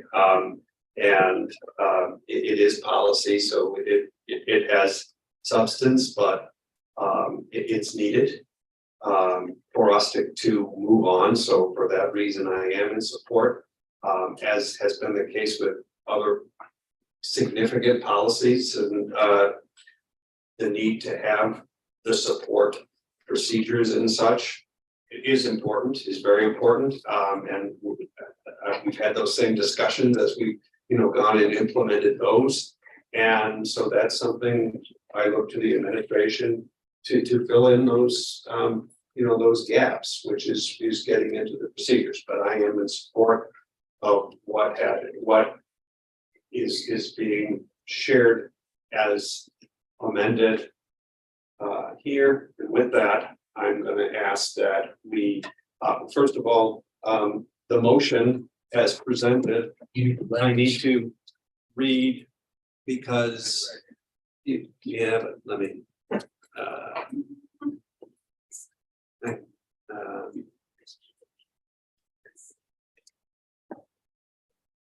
So I'm going to make an amended motion at this point because the motion did not cover the two modifications that were shared tonight. So I move to approve the IGA with the Village of Oak Park contingent upon the inclusion of the additional provisions noted on slide 12, which explicitly limits the scope of student record information to be shared with law enforcement, and slide 14, which explicitly limits law enforcement interviews of minor students on school grounds.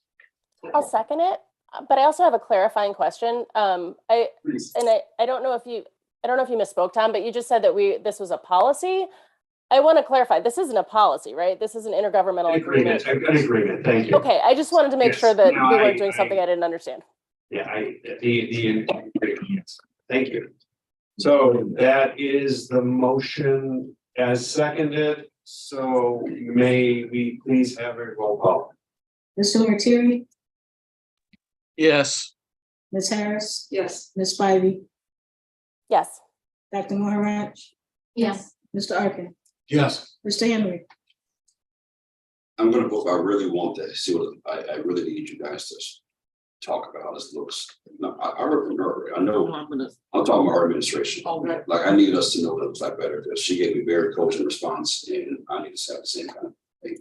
So I'll vote yes, but I think over to the community and the school and her forward to get what it looks like we implement. So you have these conversations with the team, so on and so forth. Please do something about that. So we're not guessing or there's conjecture about what's going on, and there's no secret meetings. No, I don't want people start thinking that. Just what does it look like? So everyone's aware of what it looks like, and the community's not going to make up scenarios in there because we don't know. So Mr. Henry, you vote? Well, yeah, I had to do a big rant. So, but That was a lot of it. There was a yes in there. it wasn't a yes, but I just really want to put that Yes. point forward because we really got to do better at doing that. And Mr. Cosby.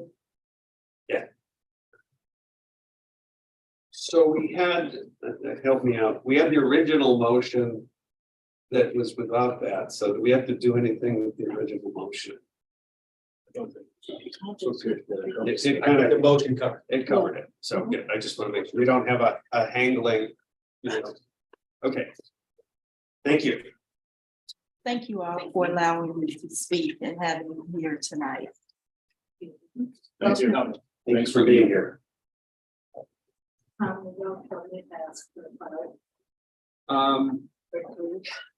I probably could. Let's do it, but I'm literally gonna say 3 minutes. 15 past, we're back. Yeah, yep. Okay? You're 2.5 hours. That's awesome.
All right. Okay, so I now move to approve the application for the waiver of school code 105 ILCS 5//27-24.3 to the Illinois State Board of Education. Second. Okay, is there any discussion? Okay. Yeah, we will.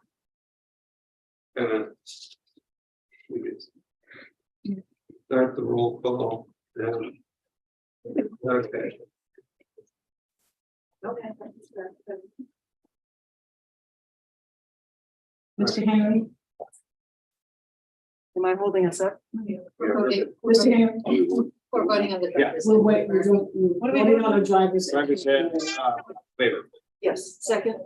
It's already been seconded. We're now, Roll call. we're rolling. Mr. Henry, Yes, again. Mr. Arkin, Yes. Mr. Martieri, Yes. Ms. Harris. Yes.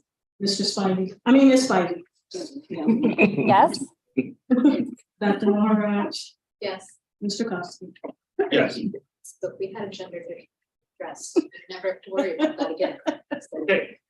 Our next agenda item is the electricity auction. So I move to approve the electrical auction thresholds and further authorize district administration to execute an electrical contract in the amount not to exceed 15% above sealed qualifying round pricing for a term of up to 60 months following the live reverse auction, and present the results to the board at the December regular board meeting. Second. Any discussion on this topic?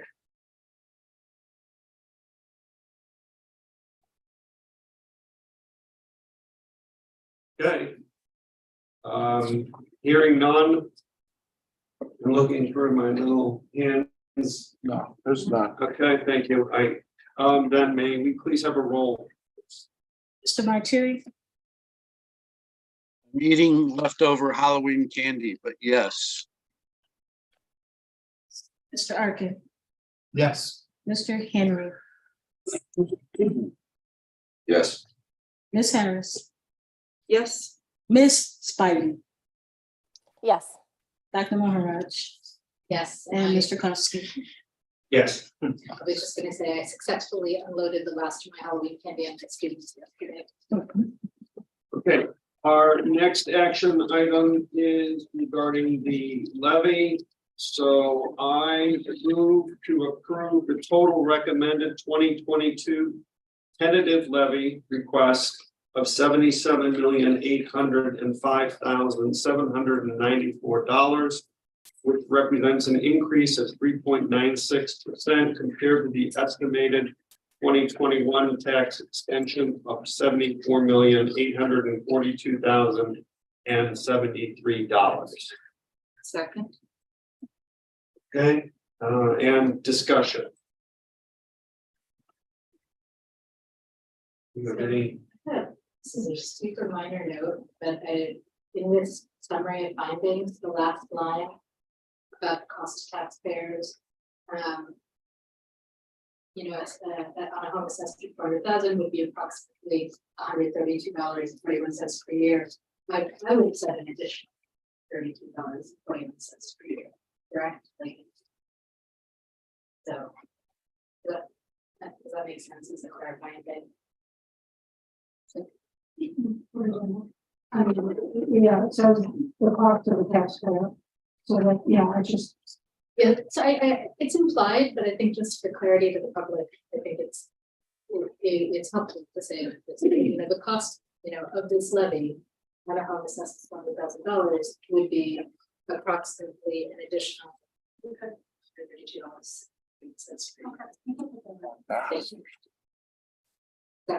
Okay, other questions? There's more of a request just for the people in attendance and listening. Can you just, so we said 3.5% CPI increase, right? And it's 3.6 increase over the numbers. Can you just kind of break that down to layman terms, what it actually means, so we can actually understand what we're levying and the total levy cost? It's 3.5 is in there, but I want to make sure everyone understands what it actually means. So it means that the 3.5 is the percentage of the CPI that we're taking. And then the 0.46 is for the new property. So it's for a total of 3.16.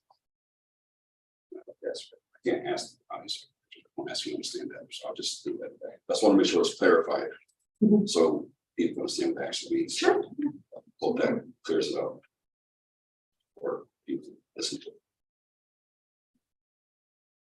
I'm just looking for questions. I have a couple comments I'd like to make, but I just want to, in the meeting section on committees, are the notes from the Community Finance Committee and of this being one of the topics of discussion, so I'm just kind of connecting the dots there. And that committee met again, was shared a projection model that included the initially they were presented kind of bookends of 0%, which is no CPI, and 5%, which is the amount that we are permitted to take under the tax cap laws, with the CPI being above that. So the committee asked for, what was presented was a kind of a middle ground, or what was presented as a 3.5% increase. And that's what the committee reviewed, and they made the recommendation that is presented in the notes here of 3 to 3.5%, and it not included in the notes, but included in the committee information was the new property tax was an assumption that was in the model that was reviewed by the committee. I guess the only additional color that I would offer from that dialogue was that, when you're dealing with any projection model like this, especially in times as turbulent as we are, economically, year one, you can kind of say that makes sense. Year two, and then when you get out to year 3 and year 4, you're getting into a lot more risks of uncertainty. So the council of the committee was, we recognize that, and we'll have to look at this again next year to see where we are, and make another judgment at that. So I think that's. Yeah, I just had a question. We saw the different options or variations in that chart in the CFC. Yes. I was wondering, we don't have that here, correct? No. No, because the CFC said between 3 and 3.5%. We showed them the first time, it was 5%, and then it was 0%. Right. When we came back, they were asking for 3 to 3.5. Correct, yeah, I understand, but I'm just saying, everyone doesn't watch that meeting, so I think would have been, helpful. We're going to say a number based on the recognition by CFC that we kind of show that to people that might not attend CFC or know it exists at our actual board meeting. So if we're saying a number, right, 3.5, or kind of show the public how we read that assumption for that number. Do business projections, because we look at certain things. If we don't take more this following year, so on and so forth. We had the whole conversation about based on the chart we're looking at, but it's not here. So it's not as clear. If you did attend that meeting, because I'm sure everybody didn't watch that. I hate to say that, but who does? Right, but I just hope that we have more, just for, I understand it, Tom understands we were there, but did everybody see that? Okay, so you're looking for the 5-year projection basically on that? Just for clarity, right now, that we're just smoke and mirrors, or not, that's what we're doing at all, but I'm trying to avoid assumptions and hyperbole and so on and so forth. Just make explicitly sure this is what we looked at. So our decision was, recommendation was X from the CFC, and here's why we're choosing Y. Thank you. And I guess I have one question for you, Cindy, at this time. Okay. Because that's the total levy. And then and it's tentative today. Yes. What is the process in terms of then, excuse me, allocating that, or into the different funds and how that will work. It goes by the percentage that, we break it down by. So what will happen is when we actually come in, when we come back, we show the dollar amounts. That's how it actually gets broken down. There's a percentage in each one of them, and that's how we break that. So let's say education is 60%, they'll get 60% of the levy. So every time we receive that, which would be multiple times throughout the year, that's how it actually gets broken down, because each bucket has a certain percentage of the dollar amount. So I think, does that make sense? Isn't that, I'm confused. Is that not the same thing as in the document that says tentative 2022 levy resolution PDF that has number breakdowns for education purposes, building fund? Are you asking for something different? Yeah, I'm just wondering how how it's determined what goes into what. But you know, we've made decisions in the past where I'm not, you know, we for years did not levy much into the building fund. We levied it all into the educational fund, and then we ended up transferring it into the building fund. And so we made some intentional changes years ago of saying, okay, if we're going to spend X amount in building, let's levy it there directly versus do the, you know, levy into the ed fund and then use that as a transfer. So I thought you meant when we receive it, when we actually receive it. I'm sorry if I'm saying in terms of how we choose where it goes. So what we normally do is we look at prior year, we see how much we have spent, and then we also decide, like, when we're looking especially at IMRF, Social Security, we have to make sure we keep certain dollar amount in that. So we're making sure with the auditors, we're working through that. With Fund 20, which is operations, what's happening with that, just what Tom said, is the fact that we have looked at it, we are doing all the maintenance right now. Even though it's in Fund 20, we still have to transfer into Fund 60, which is the capital, because we can't levy directly to Fund 60. That's the one thing we can't do. We don't levy to Fund 60. We have to transfer that. So that's what we normally have been doing, and then trying to figure out the remaining amount usually goes to education, because that's an unrestricted account. So there's 4 accounts that are unrestricted that we can transfer from. And that's normally how we split up our dollars. Fund 60 covers what? Yeah, construction. Okay, and we can't levy directly. We cannot, no. It always has to be a transfer. Is that a state statute thing? Because we have to let the board know this is what we're doing. So usually December or January will come forward and say, we're transferring dollars from this fund to this fund to cover the cost of.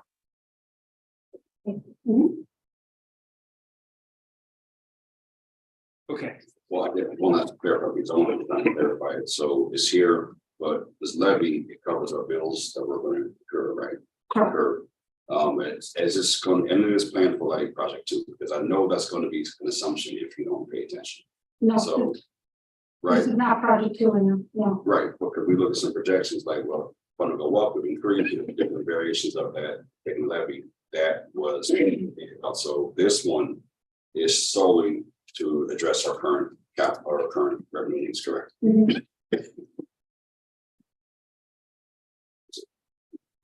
Okay.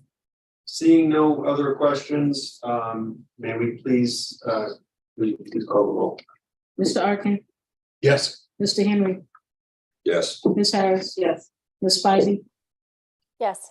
Dr. Maharaj, Yes. Mr. Martyri, Yes. Mr. Kowski. Yes. Thank you.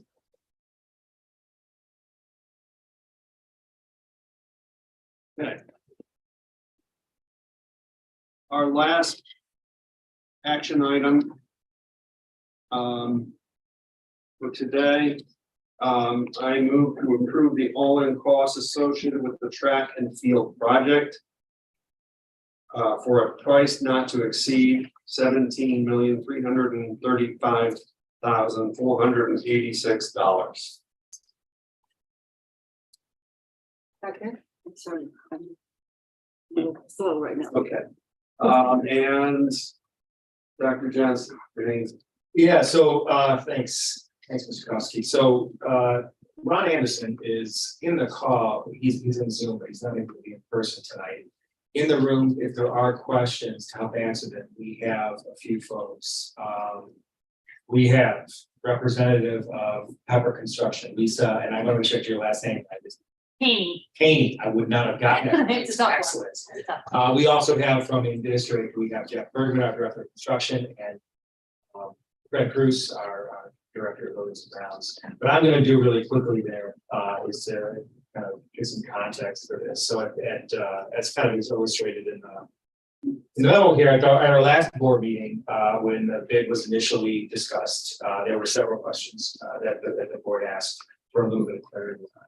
And what we've done here is summarize those and provided responses both in a little bit of verbiage, but also by way of hard numbers. Here's what we're looking at from a big picture.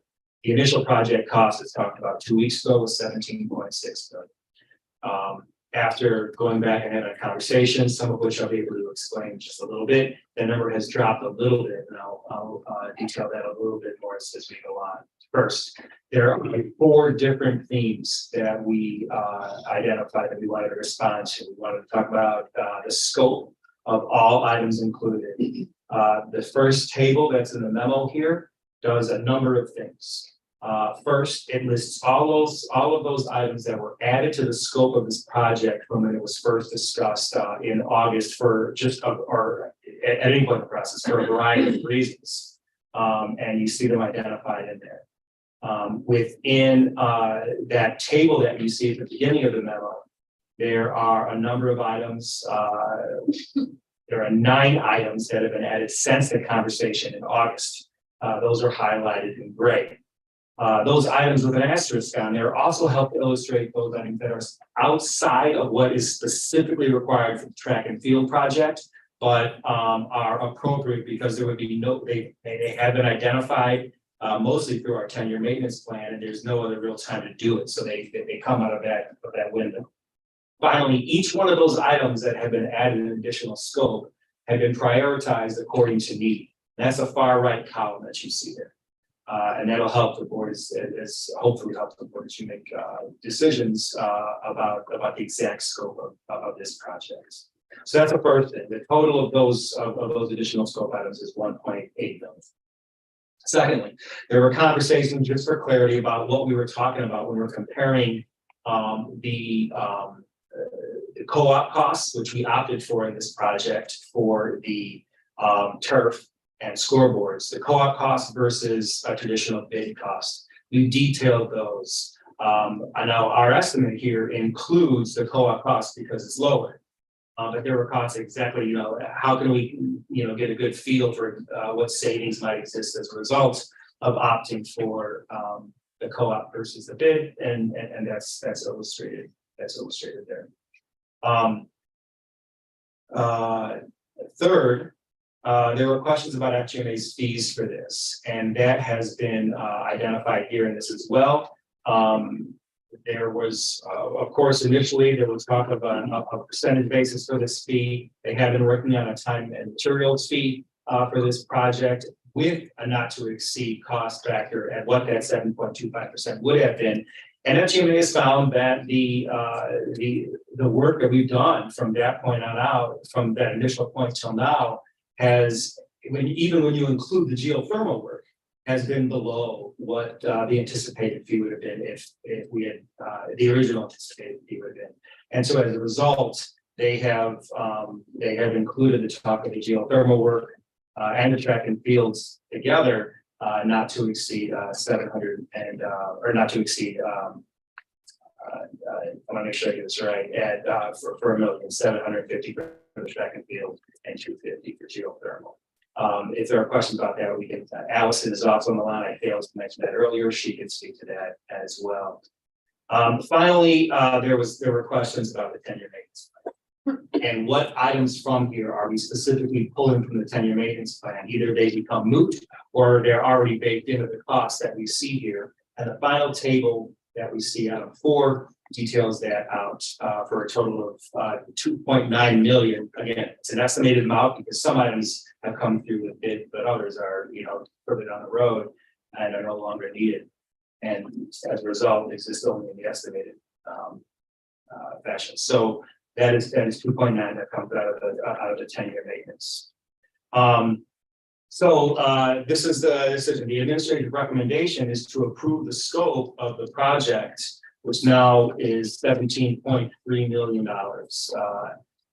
Understanding that when you account for the shifts and things that had already been planned in the 10-year maintenance, what we're really talking about is 14.4 million in additional expenditures beyond what the board had already been aware the district was pursuing.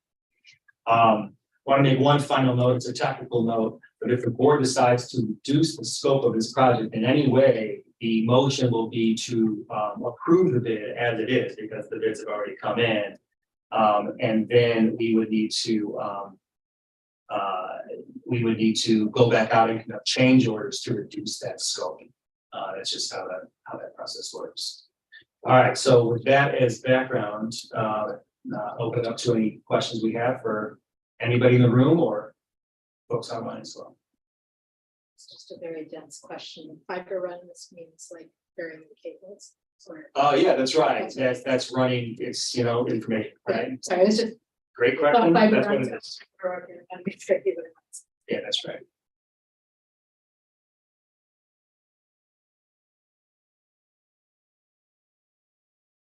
Just going to throw out, Greg, that this was a much better way to present the information. Yeah, this is very helpful. I mean, just knowing that we didn't save, but that the total cost included roughly $3 million of what we had to do anyway, makes a big difference in how I evaluate the costs, right? Because we would have had to spend that money anyway. And then looking at the add-ons and what they wore, well, 1.7, almost 1.8 million in add-ons is nothing to sneeze at when you go through the line and you understand what they're doing. A lot of them have to do with security, keeping our kids safe, and making the facilities usable for longer hours, which benefits the community. So packaging the information this way, I found very helpful. I just wanted to thank your administration for doing that. I would agree. Concur. It's very easy to read this. So can I just ask about the stormwater thing, just to clarify what happened before? So we've added in this retroactive additional stormwater detention for 300,000. And this information came in, the Boston Water Recognition is that allowed the district to defer project one stormwater requirements. So so this has to be done at some point, is what this is saying. So this is the logical point to do it. Is that because we're digging everything up now anyway, or like I guess Yeah. My understanding is that our and actually maybe the team should help up here to be more specific, or Allison can. My understanding is that we needed to do this at the next construction project that we had. Allison, could you confirm if that's accurate? Yeah. So we were able to on project one work it out with the MWRD where we didn't actually need to get an MWRD permit based on the nature of the work that was happening at that time in the disturbance level.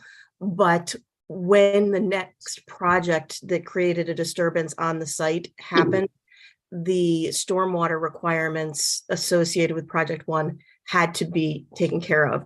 So at that time, we didn't know that this project was coming just a year down the road.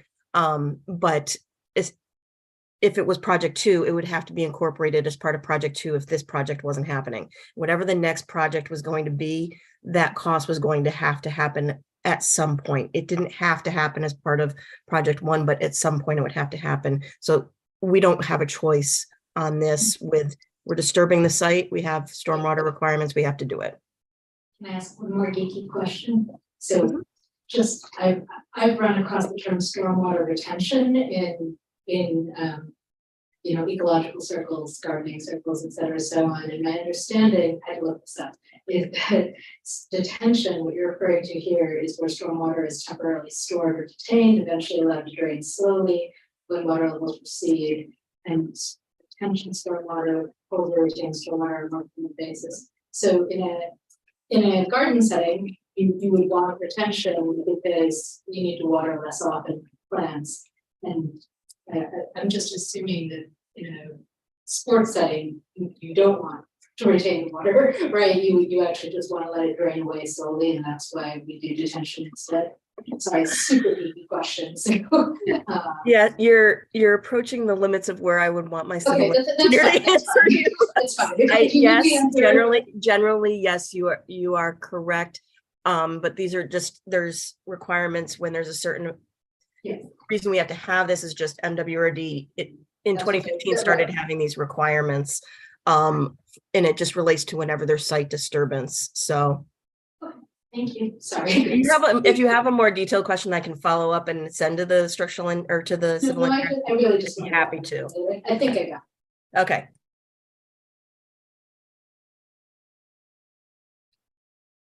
So, I'm gonna jump in. No, go ahead. Yeah, so, first of all, I do appreciate you responded to the questions that were asked last time and presented the information in a good way. That makes it easy to kind of understand and make more informed decisions. As I reflect on this, this project comes about because of the loss of the lease with Concordia and a need to make sure that we can continue to offer track and field to our students, and it has some interplay. What it started at and what it's at are very distant. Okay, and we're in a challenging time. My concern with this, having been through this, is it's easy to always add on, and you say a little bit here and a little bit here, and it's death by 1,000 cuts. And so when I look at the list of the $1.7 million of scope change, I find it a need to challenge it. Okay. Some are, in my mind, are not challengeable because you need to comply with the law in terms of detention or stormwater. So there's some that kind of get a out of jail free card. But as I look at them, I see $500,000 tied to security cameras that we are adding, and I am I'm in favor of safety and security, but do we have security cameras at Lindbergh and all of these other facilities? We have students at facilities. We're using this as a chance to, we're adding a lot of cost. Even the little one of the $13,000 for an extra bullpen, while one could say, oh, it's only 13,000, but a lot of only 13,000s end up with hundreds and millions of dollars. So I'm in support of moving ahead with this project, but my recommendation, or what I'd like to hear, is I would like to pare back on things that do not have are not a necessity, or provide direct students additional time in use of facilities. And which would mean removing security cameras, removing a bullpen. If we need to add that stuff, we can add that stuff. But well, but Tom, I guess I would ask for the security cameras. I think because you have to dig it up to lay the cables for the fiber, it would cost more to add them later. that's a question that I'm trying to understand, and so in bringing it forth, I'm saying it can, what would that look like? Let me respond in two ways, and others will want to add more. First,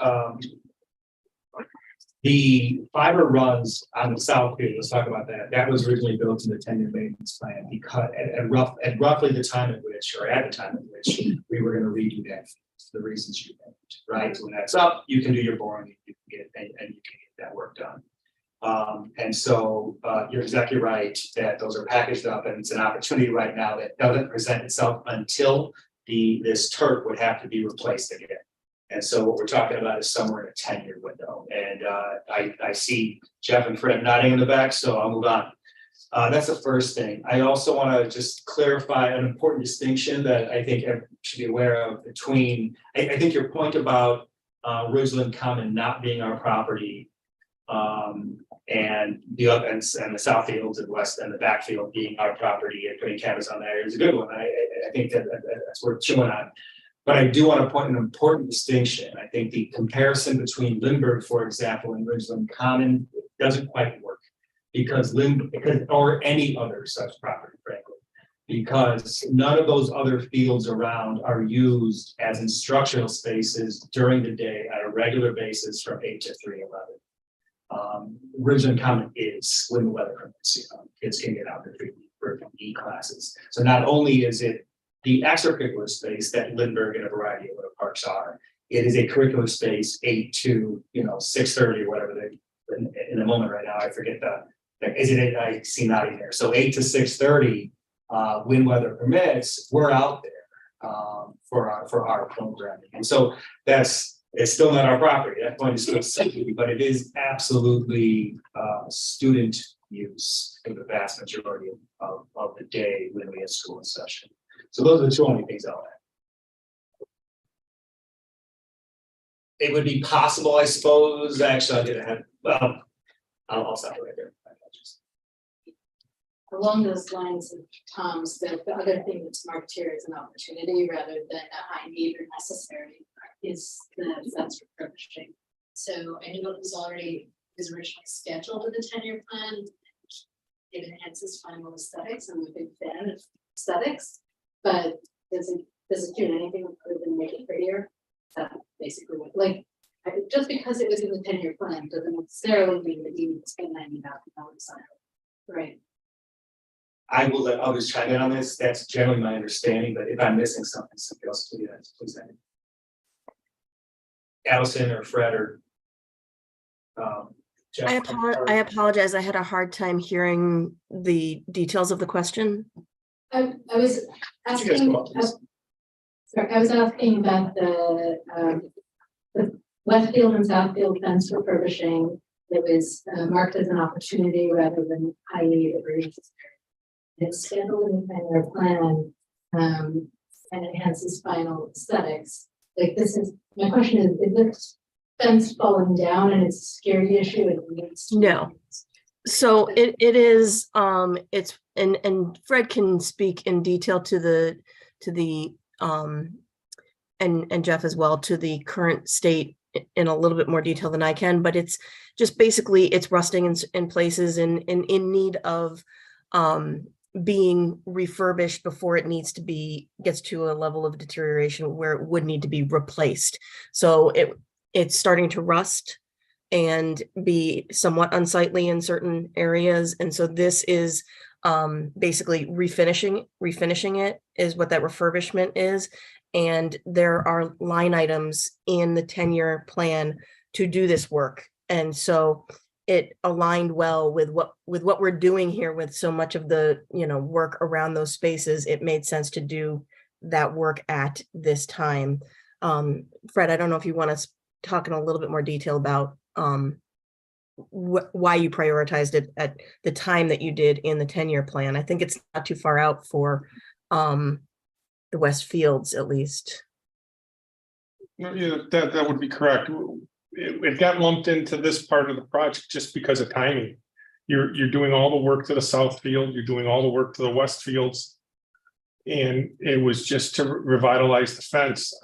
I think in the last probably 10 years, those fences, none of that iron fencing has been touched, other than if a car backed into it or hit it or something like that. We've made the modifications to fix it, repair it, but it has not gone through and the rust has not been removed and stuff like that. And as Allison stated earlier, the reason we're doing it is so it doesn't get to a point where we're having to replace sections of fence. So we're it's- trying to keep it So from the rusting. refurbishment would extend the life of the fence rather, or push off the point where they would have. to Yes, replace it. yes, we're gonna be removing all the rust and recoating it with a good finish on it. I'm not familiar with metal fencing, so I have wood fencing in my place, so that's helpful, because it sounded like it was just for aesthetics, and from what you're saying, it's more strong. Yeah, whether it's wood or a metal fence, the same applies. We just happen to have a lot of metal fence. Anything? I do, I have a couple of things.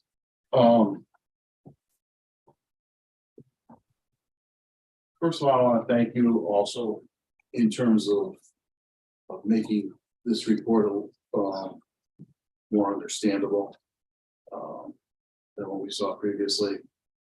I hope that going forward that we keep things as organized and as simple as possible and keep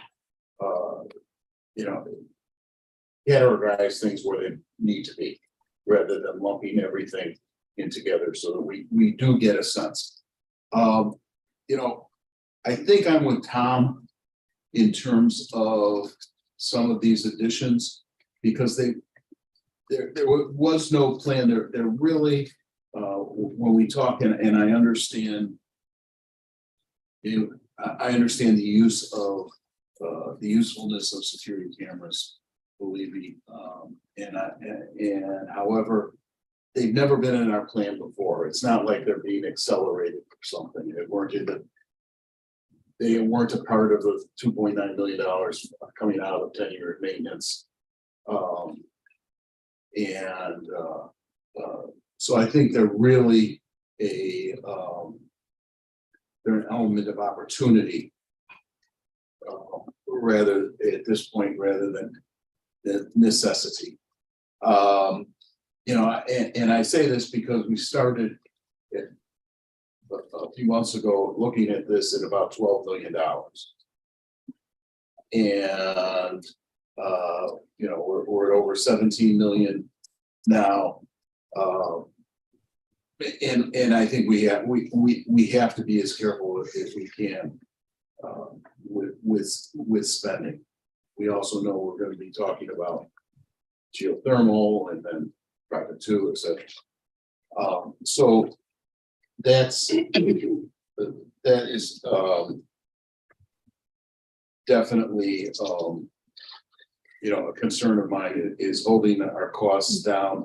I have another great concern. We were told initially that netting and poles could be and scoreboards could be used, and then found out 2 weeks ago that it can't be, which is it grates a little bit, because that was one of the selling points at the initial presentation.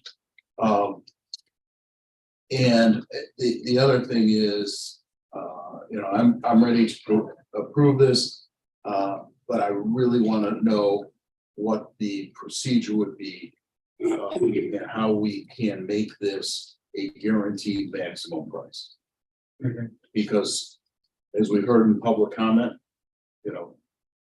project one was substantially over budget.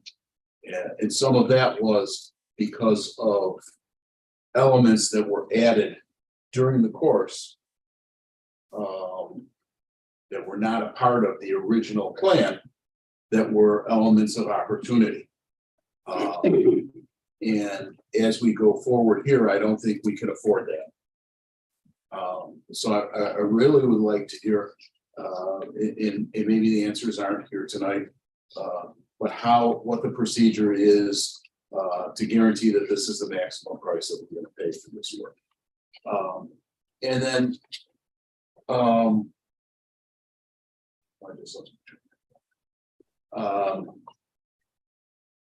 the other thing is, the one question I really have is that the funding of this project, it is my understanding that the funding of this project is coming out of fund balance. That is correct. And then Obviously, those items that are being paid for out of fund balance, there will have to be some kind of adjustment if they were in the 10-year maintenance plan. Over time, then there will be some kind of, I mean, obviously, they're gonna come out, so there will be an adjustment then to that 10-year maintenance. Yes, absolutely, and correspondingly to 5-year projection. Because the difference between the 10-year maintenance plan is in our annual budget, Correct. okay? And this is not going to affect our annual budget, other than those items that will eventually come out of the 10-year maintenance. That's exactly right. That's exactly right. I want to respond to 2 things that you said already. Can I respond now? Sure. All right. First, I just want to correct one. It's a small point, but I want to correct one point. The fiber and work, $100,800 for Lake Street security cameras and fiber runs was part of the 10-year maintenance plan. So not all of that work was not part of it. That was. Now, that still is listed as something that was additional scope and the. Oh, I can see where it says ed tech. Yep, it's there. So that's the first thing. Okay, so that line item is. Is the ed tech line in the original 10-year maintenance plan. That's correct. Yep. And as finally regarding the second point about the maximum price, that's something we're gonna have to monitor over time. So I appreciate you naming that in such a way where we can go back and talk about it as you go on. But you're exactly right, that we have significant capital needs in front of us, and the administration is as aware of that as the board is, that we need to be as tight as absolutely possible with this project as we move forward. And that's something that I know we all hold ourselves accountable.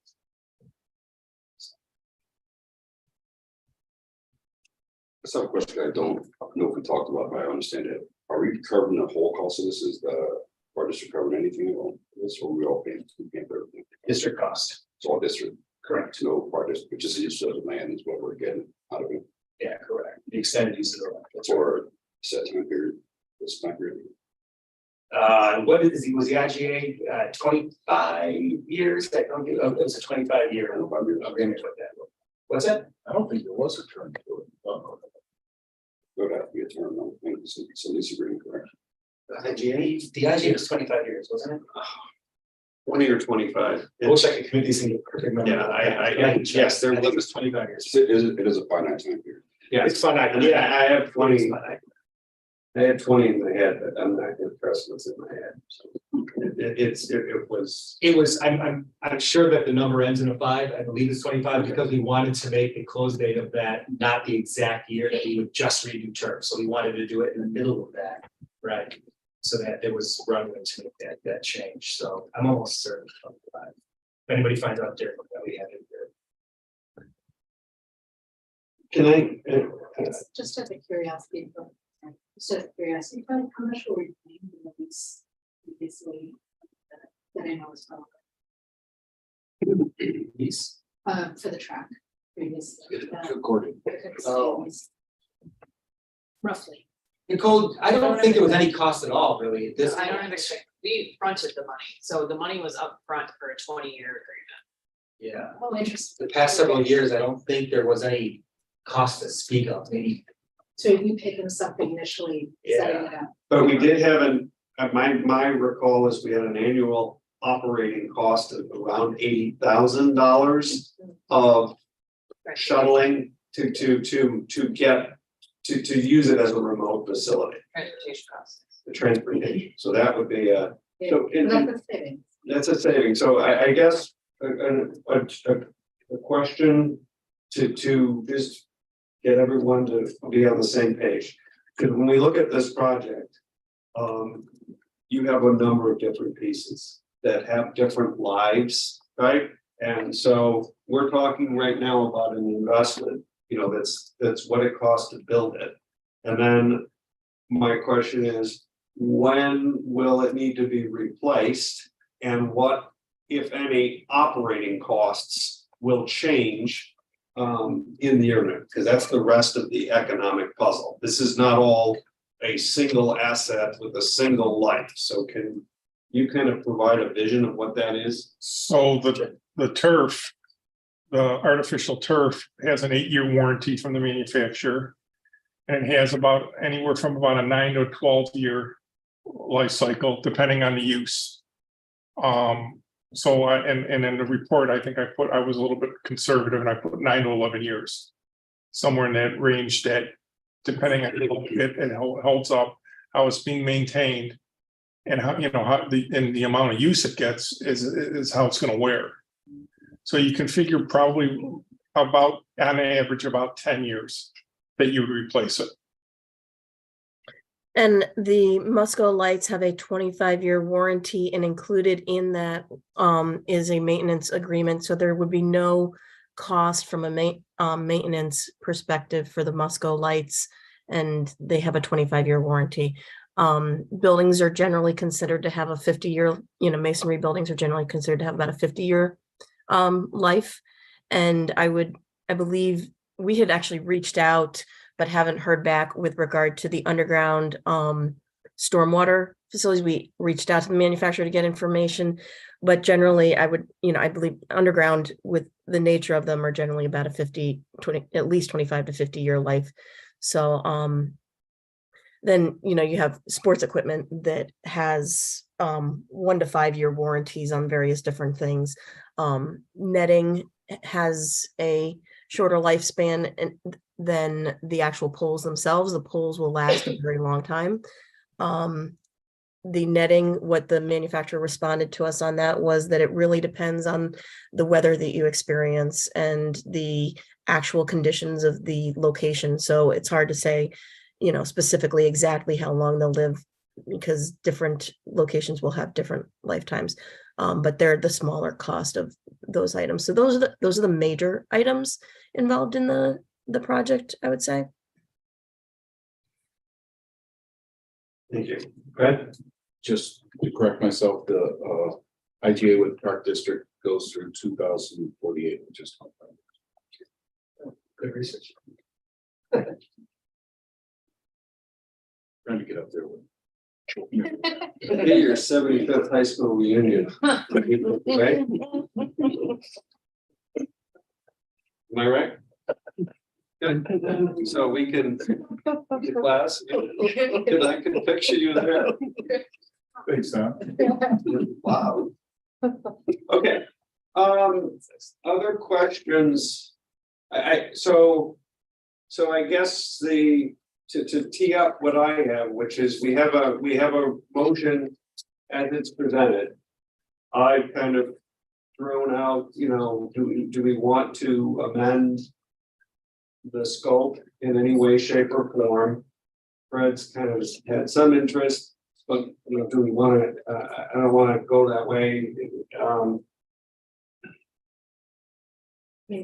I'll just say on the lights and security, I see what you're saying about the other things, Tom, but I assume we're doing things in the sprayed of these in this space and after dark.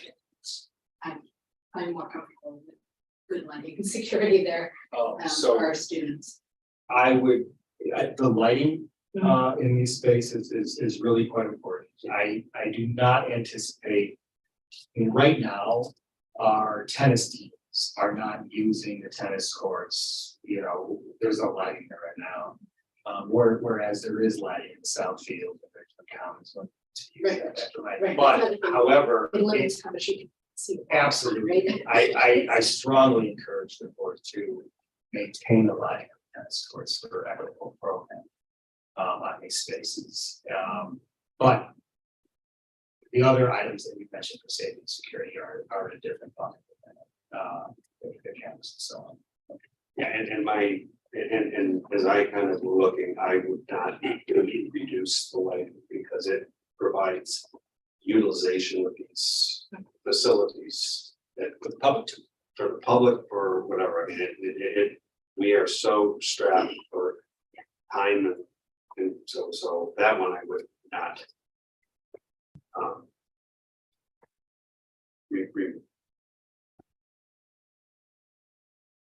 The way I'm looking at it is, these are today's dollars, correct, that we're saving. Let's say, so if we do, I don't know, defense and thing, right, that's in today's dollars. That's not going to be costing 3 years whenever we do this project, so we're saving that. So I think we need to look at it in a different time, looking at a different mindset because they talk about mobilization to the site. So that crew is mobilized to the site and it's going to be different costs for the mobilization and plus the time value money now is different and whatever that's going to be. And only I can see, I don't understand the additional bullpen, 13,000. That could be frivolous. I don't know. Again, I don't like baseball. Sorry, kids, if you do. I'm just not a fan. So I don't know how that has value because it does not. But if we're going to add it at some point later on, it's going to will cost more to do it. So if it's a need or a high need or high desire, I think we do it now. We don't do it all because if you do it later, it's going to cost you more money. So I would approve it as it is, unless you can tell me why we don't need that bullpen. Anybody? Or what does the bullpen get us? Don, Nicole, you gotta come up. Sorry. Provide us with a similar opportunity to what we have at our current facilities. So it's just laid out a little bit differently. We have side-by-side bullpens in our current facilities. This would be front to back bullpens, but it would give them the same amount that we have right now. So we just did it for consistency. So if we didn't have the bullpen, what would happen? Yes. How would that affect the game?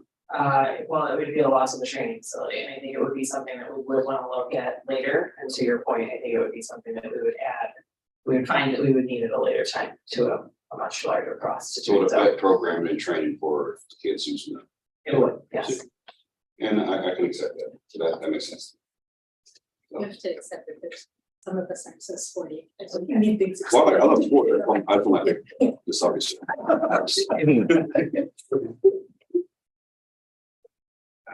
Or do we have any hands up? No. There. So I'm hearing as it is to proceed with the motion as it. Yep.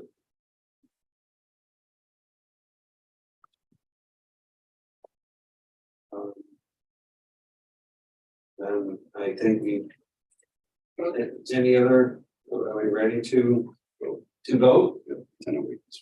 Okay. Lisa, would you please call the roll? Mr. Henry, Yes. Mr. Arkin, Yes. Ms. Harris. Yes. Dr. Maharaj, Yes. Mr. Martyr, Yes. Ms. Spivey, Yes, and I'm super excited. Mr. Kowski. Yes.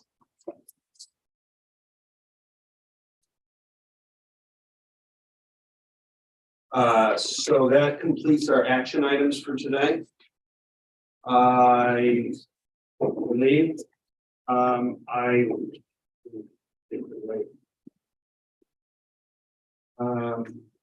we have in the informational section, we have a variance report. And as I mentioned, there are a couple reports in committee. I want to just take this opportunity to make sure that any and all committees are, adequately covered. So as we go through these, is there anything to be shared with the board? I'm going to just kind of click student advisory, any update? That was meeting was. Yeah, we had to cancel, we had to be several conflicts that day, and so we will have 2 meetings that we're gonna do before the end of the semester. IGov? Yeah, we're gonna need to designate a representative to talk at the candidates forum coming up in, I think, February. So anyone who wants to do that probably should not be running for office, but happy to serve on that panel. Okay. I mentioned CFC, CCB. I don't have a report right now. But we will have something. Okay. Apple. I can report back. I went to the meeting. They had a presentation from a college advisory outside group that was aimed at helping students find scholarships, apply for scholarships and grants. I had a little bit of a concern about that presentation because while I think that's absolutely needed, especially for students who maybe are not going to be from where they might get first their families to a college, et cetera. Like there's a lot of cultural knowledge that goes into applying for scholarships, grants. We need to communicate that to our students.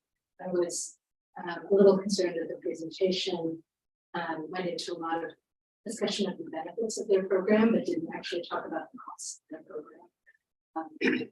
So I just will communicate that back to well, so it may be a great program. So I would like more transparency and learning the kind of presentation to our students and parents. Thank you.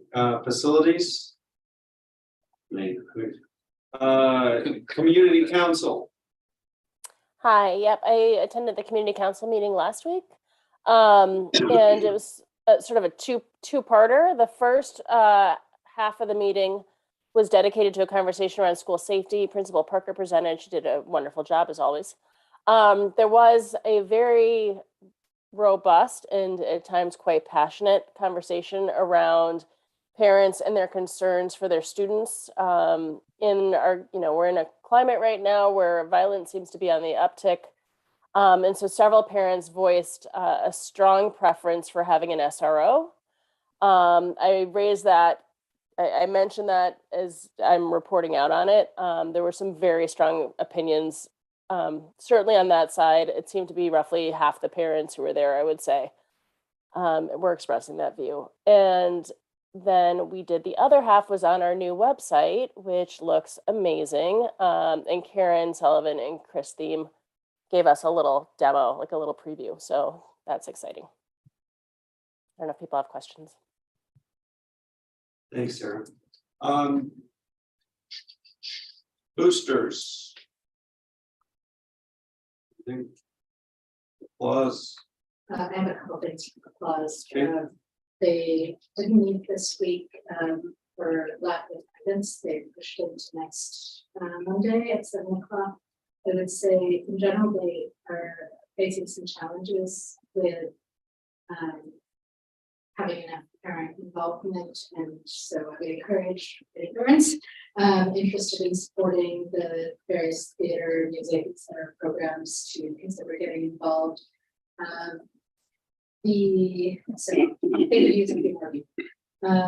Especially because they've got some things going on. One of them, they're doing what's called the citrus sale, which I'm not familiar with the details, but it's a fundraiser for students that where purchases made and contribute to the fundraiser, and students can request a check to pay for their trips with the music department, private lessons, etc. So that's something they've been running for many years. Sounds good, and I was very pleased that they are expanding their coverage to include orchestras, speech team, and the hip hop club, which I think have not had a parent group supporting them, and is my understanding. So I think that's great. I think it's a very good move for equity, and again, it will help to have more parent involvement so they can have the people they need to make that support happen. So, yeah, that's applause. Okay, and alumni. The Alumni Association was heavily involved this fall with the as the alumni came into town for their reunions and be giving tours of the building. They were very well attended. The tours were very well attended. I participated in a couple of them. Things are full speed ahead with some enrichment grants. And then Kevin Bry, who is one of our alumni, the Ebony Street, which was I believe in a little theater last week or the week before. He's one of our alumni association members. That it was his production.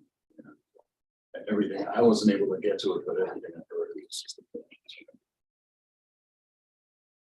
Great, thank you. So we can decide as we go, but I think a few minutes just to hear what we're spending our other time on is worthwhile. And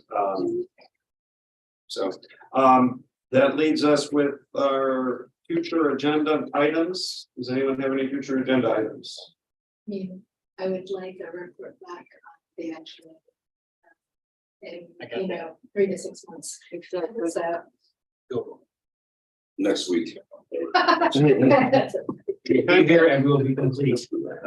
Next Thursday, right? Next Thursday. Yeah, we'll be thankful. The only thing I would say is that if we can get kind of a regular report on the future agenda items that we have suggested. Okay, this week. Okay. And whether it's end of week notes or whatever. And then, I'm sorry, I would ask the moving the school start time later. I know there was a whole survey with the block scheduling and so on, and the students, maybe community were not in favor of it. That was one approach, and so I just want to know the status of that, like, it's gonna be the start time like dead in the water, or is it something we're still working on? I get questions about it. I get it. It just so happens that Dr. Fiorenza and I were talking about that today. So we will be getting an update when we have something that is ready to share. Yep. And at the risk of stirring up hornet's nest again online, I was just really curious where we are with equity-based learning, where we are kind of analyzing that. Sorry, Lori. You might be quoted again, but just see where we are. Kind of just, I'm curious where that's the process of development and analyzing what it looks like. This is the, are you referring to the principles that were in the memorandum update, or just general? No, so earlier, I don't know, was they we just mentioned it, then a whole storm online just kind of took it up, ran with it, and the administration presented evidence-based learning, and I think it makes sense, but just like where we are talking about analyzing it, just an update, nothing we're voting on, right? But just kind of as you're analyzing what you're finding, what it looks like, and just more just where we are with the business, since we've heard that in that whole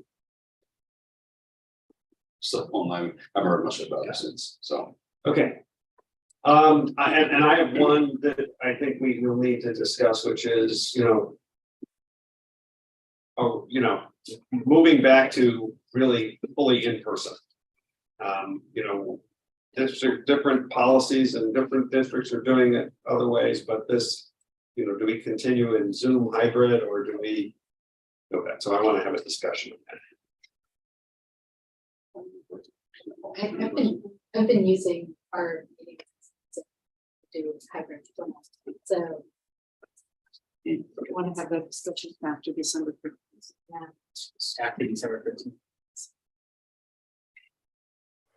Tom, can I clarify? I'm sorry, I can't hear if anybody's talking because sometimes it kind of, depending on the microphone. So Tom, are you suggesting a conversation around virtual members, like a board policy around that? Or are you suggesting just fully in person for everyone? Correct. Okay, I still think we might want to maintain a COVID exception to that rule so that people who are sick can still participate, but yeah, thanks. Yeah, and that's why it's a discussion. What we've kind of gone from one place to another, and where do we want to be? What are the challenges? So, okay. With that said, Second.